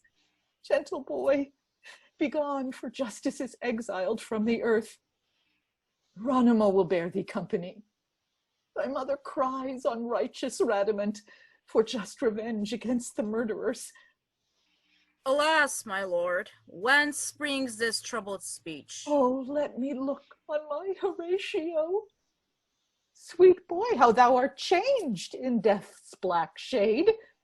Had Proserpine no pity on thy youth, but suffered thy fair crimson-colored spring with withered winter to be blasted thus, Horatio? Thou art older than thy father. Ay, ruthless father, that favor thus transforms. Ah, my good lord, I am not your young son. What? Not my son? Then thou a fury art, sent from the empty kingdom of black night to summon me to make appearance before grim Minos and just Radamant, to plague Hieronymo, that is remiss and seeks not vengeance for Horatio's death. I am a grieved man, and not a ghost, that came for justice for my murdered son. I Now I know thee, now thou namest thy son. Thou art the lively image of my grief. Within thy face my sorrows I may see. The eyes are dimmed with tears, the cheeks are wan, thy forehead troubled, and thy muttering lips murmur sad words abruptly broken off by force of windy sighs thy spirit breathes. And all this sorrow riseth for thy son, the self-same sorrow feel I for my son. Come in, old man, thou shalt to Isabel lean on my arm. I thee, thou me shalt stay, and thou and I and she will sing a song, 3 parts in one, but all of discords framed. Talk not of chords. But let us now be gone, for with a cord Horatio was slain. Exeunt. Act 3, Scene 14. The Spanish Court. Enter King of Spain, the Duke, Viceroy, and Lorenzo, Balthasar, Don Pedro, and Belenperia. Go, brother, 'tis the Duke of Castile's cause. Salute the Viceroy in our name. I go. Go forth, Don Pedro, for thy nephew's sake, and greet the Duke of Castile. It shall be so. And now to meet these Portuguese. For as we now are, so sometimes were these, kings and commanders of the Western Indies. Welcome, brave Viceroy, to the court of Spain, and welcome all his honorable train. 'Tis not unknown to us for why you come, or have so kindly crossed the seas. Suffice it to say, in this we note the troth, and more than common love you lend to us. So is it that mine honorable niece, for it beseems us now, that it be known already is betrothed to Balthasar, and by appointment and our condescent, tomorrow are they to be married. To this intent we entertain thyself, thy followers, their pleasure, and our peace. Speak, men of Portugal, shall it be so? If I say so, if not, say so flatly. Renowned king, I come not as thou thinkest, with doubtful followers, unresolved men, but such as have upon thine articles confirmed thy motion and contented me. No, sovereign, I come to solemnize the marriage of thy beloved niece, fair Belenperia, with my Balthasar. With thee, my son, whom sith I live to see, here, take my crown. I give it to her and thee, and let me live a solitary life in ceaseless prayers, to think how strangely heaven hath thee preserved. See, brother, see how nature strives in him. Come, worthy Viceroy, and accompany thy friend to strive with thine extremities. A place more private fits this princely mood. Or here, or where your highness thinks it's good. Exeunt all but Castile and Lorenzo. Nay, stay, Lorenzo, let me talk with you. Seest thou the entertainment of these kings? I do, my lord, and joy to see the same. And knowest thou why this meeting is? For her, my lord, whom Balthasar doth love, and to confirm their promised marriage. She is thy sister. Who? Belenperia. Aye, my gracious lord, and this is the day that I have longed so happily to see. And thou wouldst be loath that any fault of thine should intercept her in her happiness? Heavens will not let Lorenzo err so much. Why then, Lorenzo, listen to my words. It is suspected and reported too that thou, Lorenzo, wrongst Hieronymo, and in his suits today toward his majesty still keeps him back and seeks to cross his suit. That I, my lord? I tell thee, son, myself have heard it said, when to my sorrow I have been ashamed to answer for thee, thou art my son. Lorenzo, knowest thou not the common love and kindness that Hieronymo hath won by his deserts within the court of Spain? Or seest thou not the king, my brother's care in his behalf and to procure his health? Lorenzo, shouldst thou thwart his passions and he exclaim against thee to the king, what honors wert in this assembly, or what a scandal wert thou among the kings to hear Hieronymo exclaim on thee? Tell me. And look thou, tell me truly too, whence grows the ground of this report in court? My lord, it lies not in Lorenzo's power to stop the vulgar liberal of their tongues. Small advantage makes a water breach, and no man lives that long contenteth all. Myself have seen thee busy to keep back him and his supplication from the king. Yourself, my lord, hath seen his passions, that ill beseemed him in the presence of a king, and for I pitied him in his distress, I held him thence with kind and courteous words, as free from malice to Hieronymo as to my soul, my lord. Hieronymo, my son mistakes thee then. My gracious father, believe me, so he doth. But what's a silly man distracted mind to think upon the murder of his son? Alas, how easy it is for him to err! But for his satisfaction and the world's, 'twere good, my lord, that Hieronymo and I were reconciled, if he misconstrue me. Lorenzo, that hath said, it shall be so. Go, one of you, and call Hieronymo. Enter Balthasar and Belimperia. Come, Belimperia, Balthazar's content, my sorrows ease, and sovereign of my bliss. Sith heaven hath ordained thee to be mine, disperse those clouds and melancholy looks, and clear them up with those thy sun-bright eyes, wherein my hope and heaven's fair beauty lies. My looks, my lord, are fitting for my love, which, new begun, can no brighter show. New kindled flame should burn as morning's sun. But not too fast, lest heat and all be done.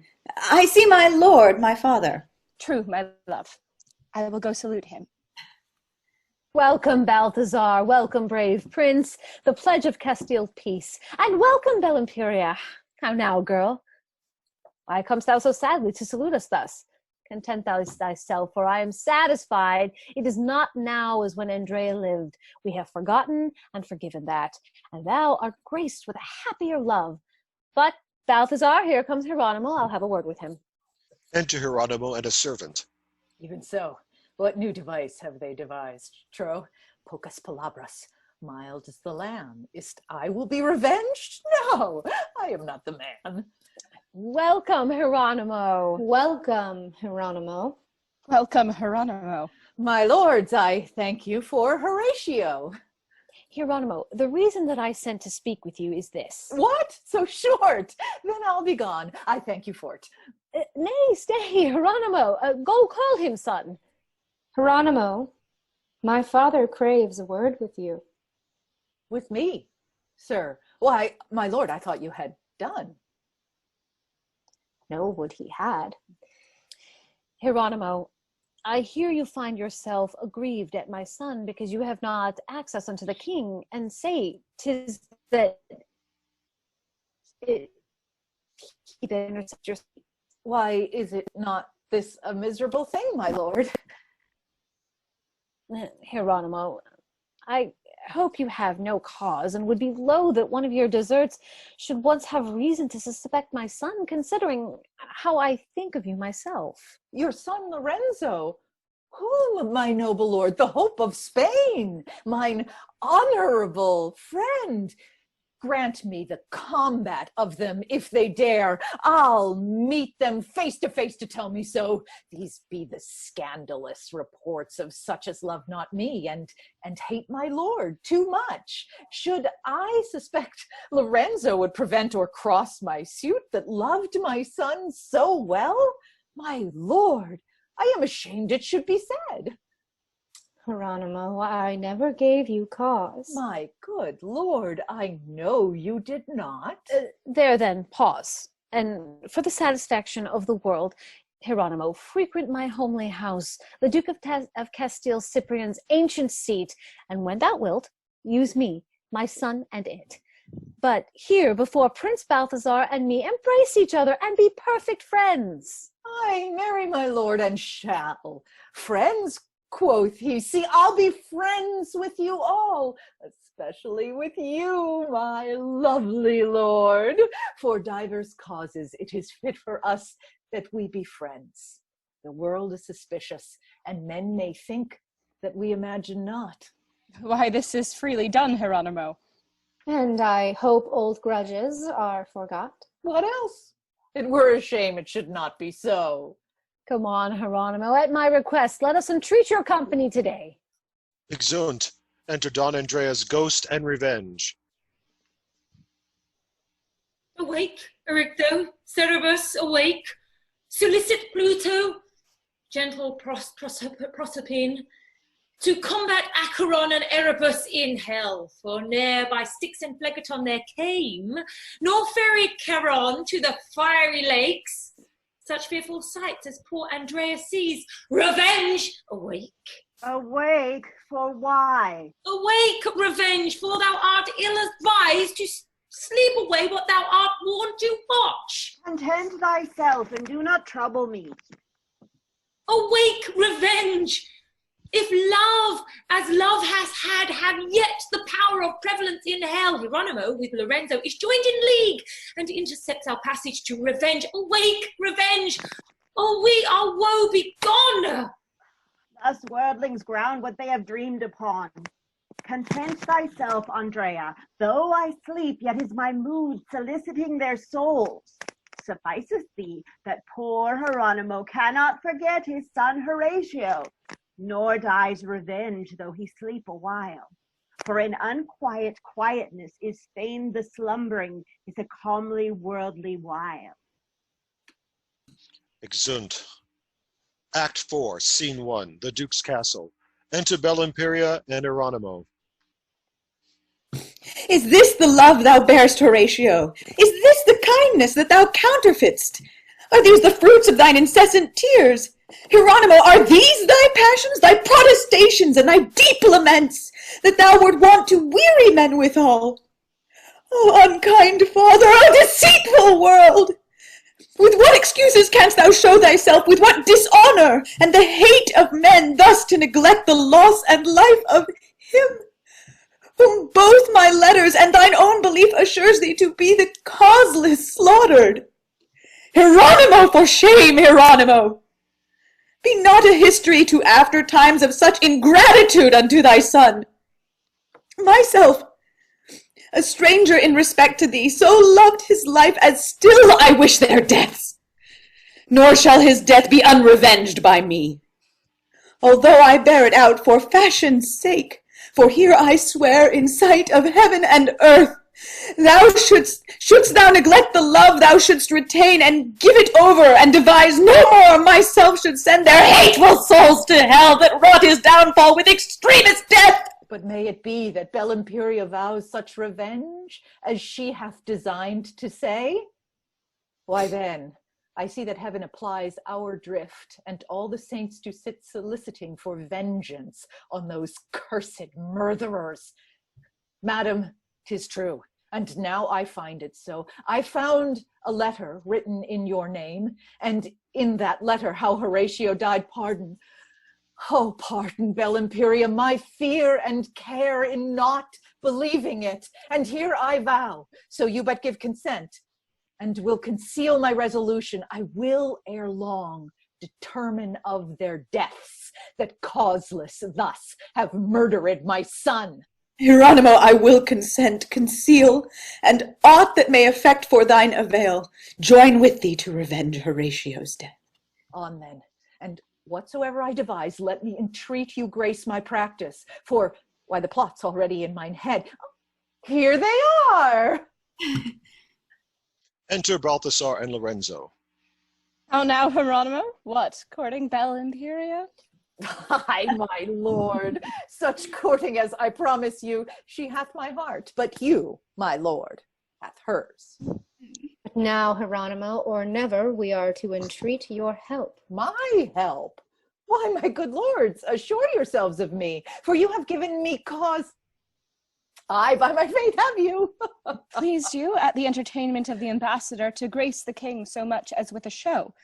Now were your study so well furnished as for the passing of the first night's sport to entertain my father with the like, or any such like pleasing motion.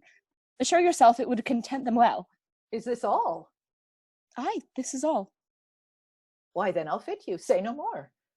When I was young, I gave my mind and plied myself to fruitless poetry, which, though it profit the professor not, yet is it passing pleasing to the world. And how for that? Marry my good lord thus, and yet methinks you are too quick with us. When in Toledo, where I studied, it was my chance to write a tragedy. See, here, my lords, which long forgot, I found this the other day, nor would your lordships favor me so much as but to grace me with your acting in it. I mean, each one of you to play a part. Assure you it will prove most passing strange and wondrous plausible to that assembly. What, would you have us play a tragedy? Why, Nero thought it no disparagement, and kings and emperors have ta'en delight to make experience of their wit in plays. Nay, be not angry, good Hieronymo, the prince but asked a question. In faith, Hieronymo, and you be in earnest, I'll make one. And I another. Now, my good lord, could you entreat your sister, Belle Imperia, to make one, for what's a play without a woman in it? A little entreaty shall serve me, Hieronymo, for I must needs be employed in your play. Why, this is well. I tell you, lordlings, I was determined to have been acted by gentlemen and scholars too, such as could tell what to speak. And now it shall be played by princes and courtiers, such as can tell how to speak. If, as it is our country manner, you will but let us know the argument. That shall I roundly. The Chronicles of Spain record this written of a knight of Rhodes. He was betrothed and wedded at the length to one Perseda, an Italian dame whose beauty ravished all that her beheld, especially the soul of Suleiman, who at the marriage was the chiefest guest. By sundry means sought Suleiman to win Perseda's love, and could not gain the same. Then gan he break his passions to a friend, one of his pashas, whom he held full dear. Her has this pasha long solicited, and she was not otherwise to be won but by her husband's death, this knight of Rhodes, who presently by treachery he slew, and stirred with an exceeding hate, therefore, as cause of this, slew Sultan Suleiman, and to escape the pasha's tyranny, did stab herself. And this is the tragedy. Oh, excellent. But say, Hieronymo, what then became of him that was the pasha? Mary, thus moved with remorse of his misdeeds, ran to a mountain top and hung himself. But which of us is to perform that part? Oh, that will I, my lords, make no doubt of it. I'll play the murderer, I warrant you, for I already have conceded that. And what shall I? Great Suleiman, the Turkish emperor. And I? Erastus, the knight of Rhodes. And I? Perseda, chaste and resolute. And here, my lords, are several abstracts drawn for each of you to note your several parts and act it as occasions offered you.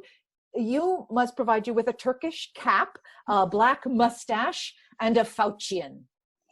You with a cross, a knight of Rhodes.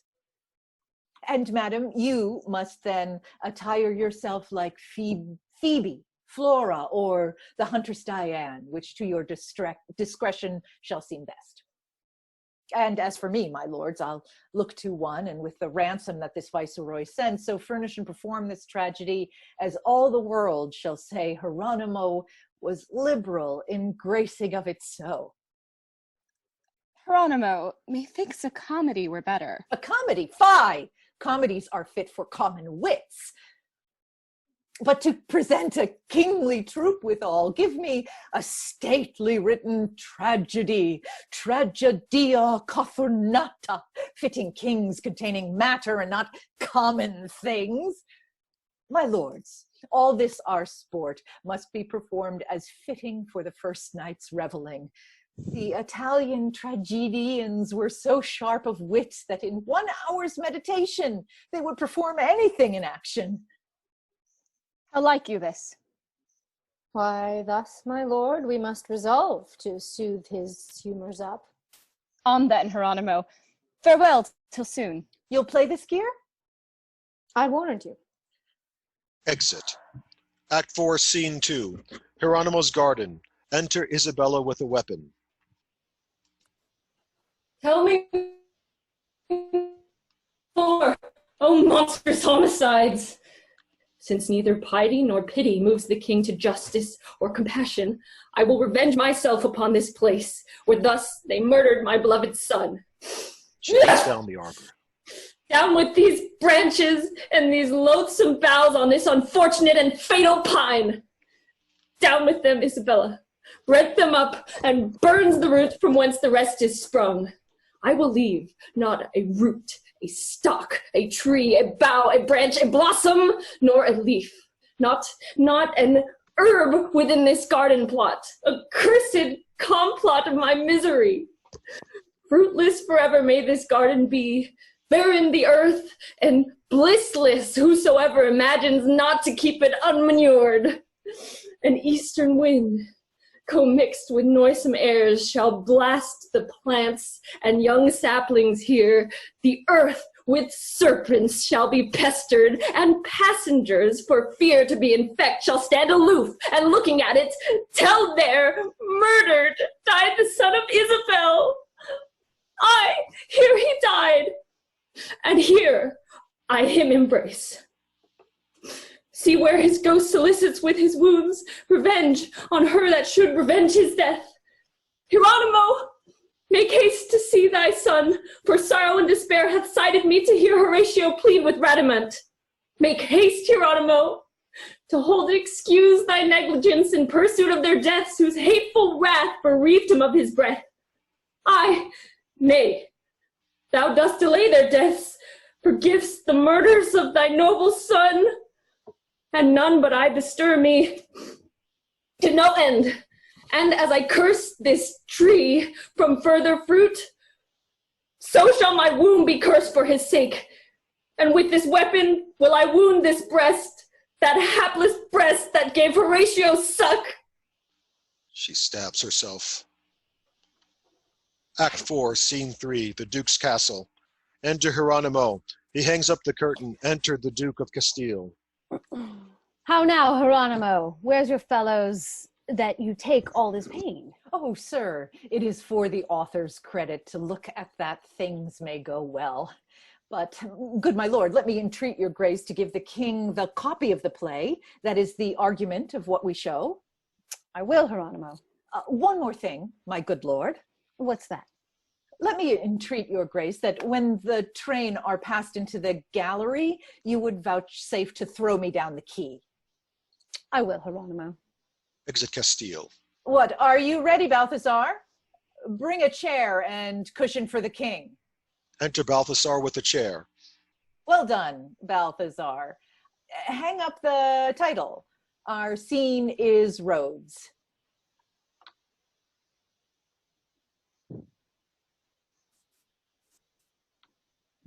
Where am I? I'm sorry. What is your beard on? Half on. The other is in my hand. Dispatch for shame. Why are you so long? Exit Balthazar. Bethink thyself, Hieronymo. Recall thy wits. Recount thy former wrongs. Thou hast received the murder of thy son. And lastly, but not least, how Isabel, once his mother and my dearest wife, all woebegone for him, hath slain herself. Behooves thee then, Hieronymo, to be revenged. The plot is laid of dire revenge. On then, Hieronymo, pursue revenge, for nothing wants but acting of revenge. Exit Hieronymo. Enter Spanish King, Viceroy, the Duke of Castile, and their train to the gallery. Now, Viceroy, shall we see the tragedy of Suleiman, the Turkish emperor, performed by pleasure by your son, the prince, my nephew Don Lorenzo, and my niece. Who? Villamperia?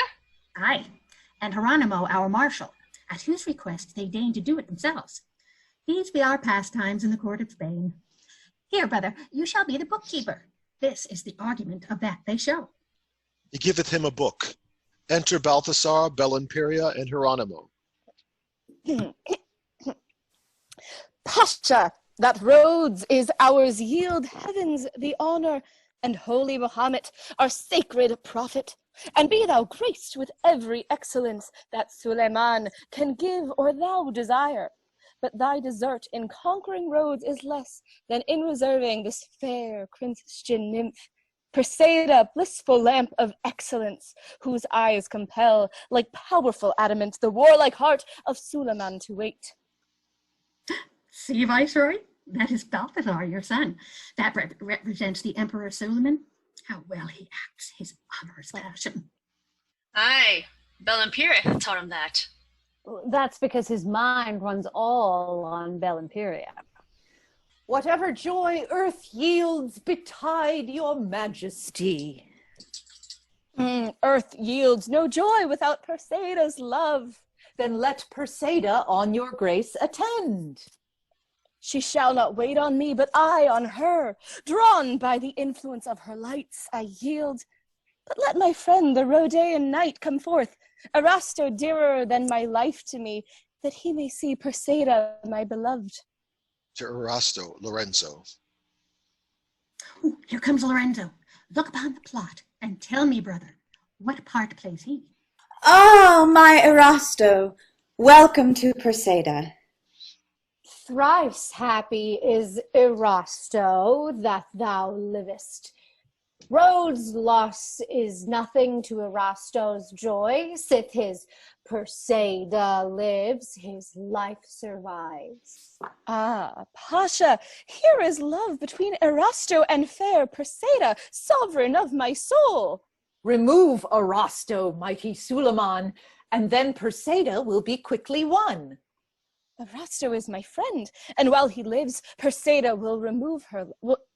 never will remove her love. Let not Erasto live to grieve great Suleiman. Dear is Erasto in our princely eye. But if he be your rival, let him die. Why, let him die, so love commandeth me. Yet grieve I that Erasto must die.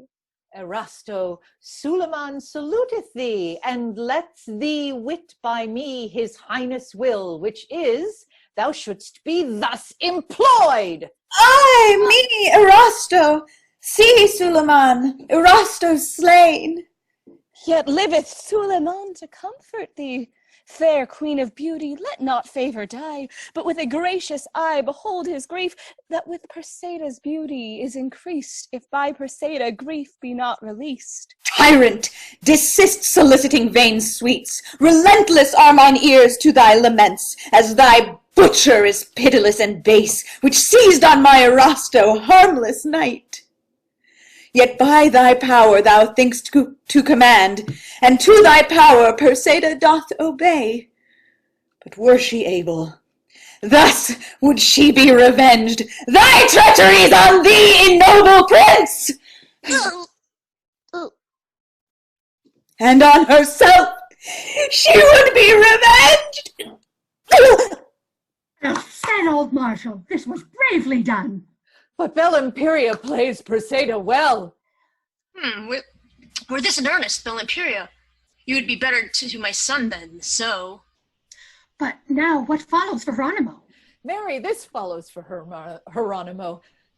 Haply you think, but bootless are your thoughts, that this is fabulously counterfeit, and that we do as all tragedians do, to die today for fashioning our scene, the death of Ajax or some Roman peer, and in a minute starting up again, revive to please tomorrow's audience. No, princes, no, I am Hieronymo, the hopeless father of a hapless son. Behold the reason urging me to this. Shows his dead son. See here my show. Look on this spectacle.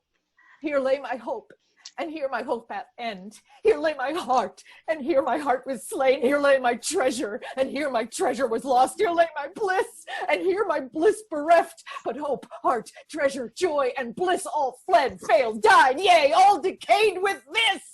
From forth these wounds came breath that gave me life. They murdered me that made these fatal marks. The cause was love, whence grew this mortal hate. The hate Lorenzo and young Balthazar, the love my son to bell Imperia, but night, the coverer of accursed crimes, with pitchy silence hushed these traitors' harms, and lent them leave, for they had sorted leisure to take advantage in my garden plot upon my son, my dear Horatio. There, merciless, they butchered up my boy in black dark night to pale, dim, cruel death. He shrieks, I heard, and yet methinks I hear his dismal outcry echo in the air. With soonest speed I hastened to the noise, where, hanging on a tree, I found my son through girt with wounds and slaughtered. As you see, I grieved, I think you, at this spectacle. Speak, Portuguese, whose loss resembles mine. If thou canst weep upon thy Balthazar, 'tis like I wailed for my Horatio. And you, my lord, whose reconciled son marched in net and thought himself unseen, and rated me for brain-sick lunacy, with God amend that mad Hieronymo, how can you brook our play's catastrophe? And here, behold, this bloody handkerchief, which at Horatio's death I weeping dipped within the river of his bleeding wounds. It, as propitious sea, I have reserved, and never hath it left my bloody heart, soliciting remembrance of my vow. With these, these accursed murderers, which now performed, my heart is satisfied, and princes now behold Hieronymo, Arthur, and actor in this tragedy, bearing his latest fortune in his fist, and will as resolute conclude his part as any of the actors gone before. And, gentles, thus I end my play. Urge no more words, I have no more to say. Oh, hearken, Viceroy! Hold Hieronymo, brother! My nephew and my son are slain. We are betrayed. My Balthazar is slain. Break open the doors. Run, save Hieronymo. Hieronymo, do but inform the king of these events. Upon my honor, thou shalt have no harm. Viceroy, I will not trust thee with my life, which I this day have offered to my son. Accursed wretch, why stayest thou him that was resolved to die? Speak, traitor, damned bloody murderer, speak! For now I have thee, I will make thee speak. Why hast thou done this undeserving deed? Why hast thou murdered my Balthazar? Why hast thou butchered both my children thus? Oh, good words! As dear to me was Horatio as yours, or yours, my lord, to you. My guiltless son was by Lorenzo slain, and by Lorenzo and that Balthazar am I at last revenged thoroughly, upon whose souls may heaven be yet avenged with greater far than these afflictions. But who were thy confederates in this? That was my daughter, Belle Imperia. For by her hand my Balthazar was slain. I saw her stab him. Why speakest thou not? What lesser liberty can kings afford than harmless silence? Then afford it me. Sufficeth, I may not, nor I will not tell thee. Fetch forth the tortures. Traitor as thou art, I'll make thee tell. Indeed, thou mayst torment me as his wretched son hath done in murdering my Horatio, but never shalt thou force me to reveal the thing which I have vowed inviolate.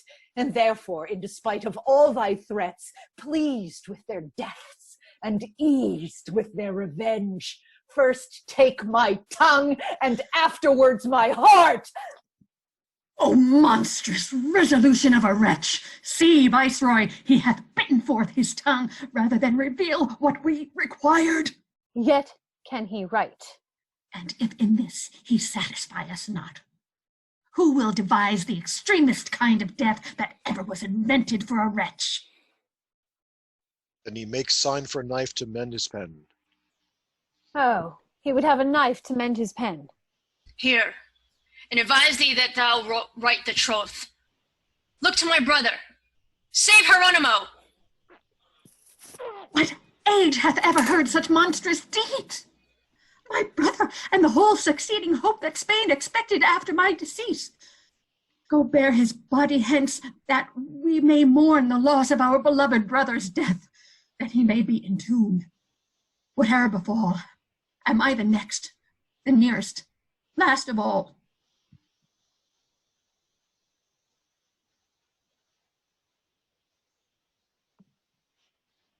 Viceroy? I thought I was dead. Nope. And thou, Don Pedro, do the like for us.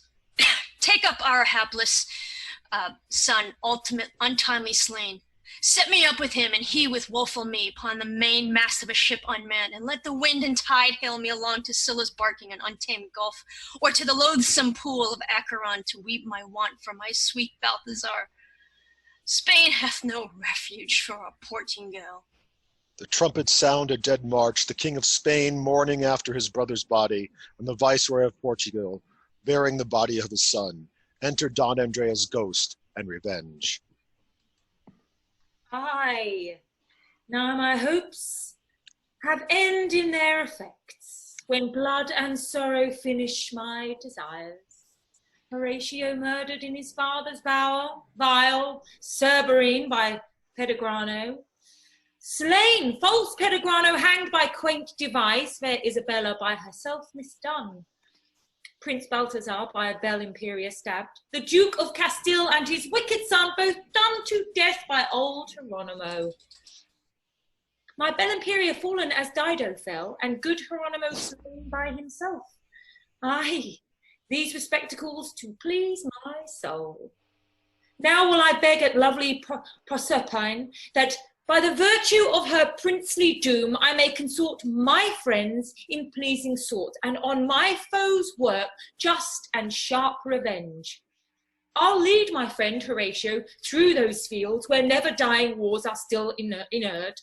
I'll lead fair Isabella to that train where pity weeps but never feeleth pain. I'll lead my belle Imperia to those joys that Vestal virgins and fair queens possess. I'll lead Hieronymo where Orpheus plays, adding sweet pleasure to eternal days.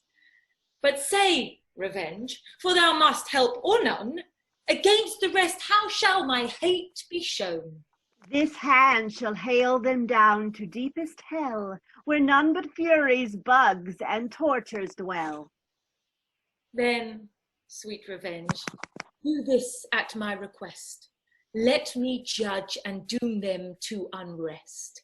Let loose poor Titius from the vulture's grip, and let Don Cyprian supply his room. Place Don Lorenzo on Exion's wheel, and let the lovers' endless plain surcease. Juno forget old wrath, and grant him ease. Hang Balthazar around Chimera's neck, and let him there bewail his bloody love. Repining at our joys that are above, let Cerberine go roll the fatal stone, and take from Sisyphus his endless moan. False Pedigrano for his treachery, let him be dragged through boiling Acheron, and there live, dying, still in endless flames, blaspheming gods and all their holy names. Then haste we down to meet thy friends and foes, to place thy friends in ease, the rest in woes. For here through death doth end their misery, I'll begin their endless tragedy. Exunt and finis. And so ends our vengeful revelries. Thank you all for listening. Thank you to our amazing cast for their performances. Our players are done. Thank you to 34 Circe for presenting this, and for Dawn Alden for putting this all roundly together. I'm Sean Newcomb. Thank you, and good night.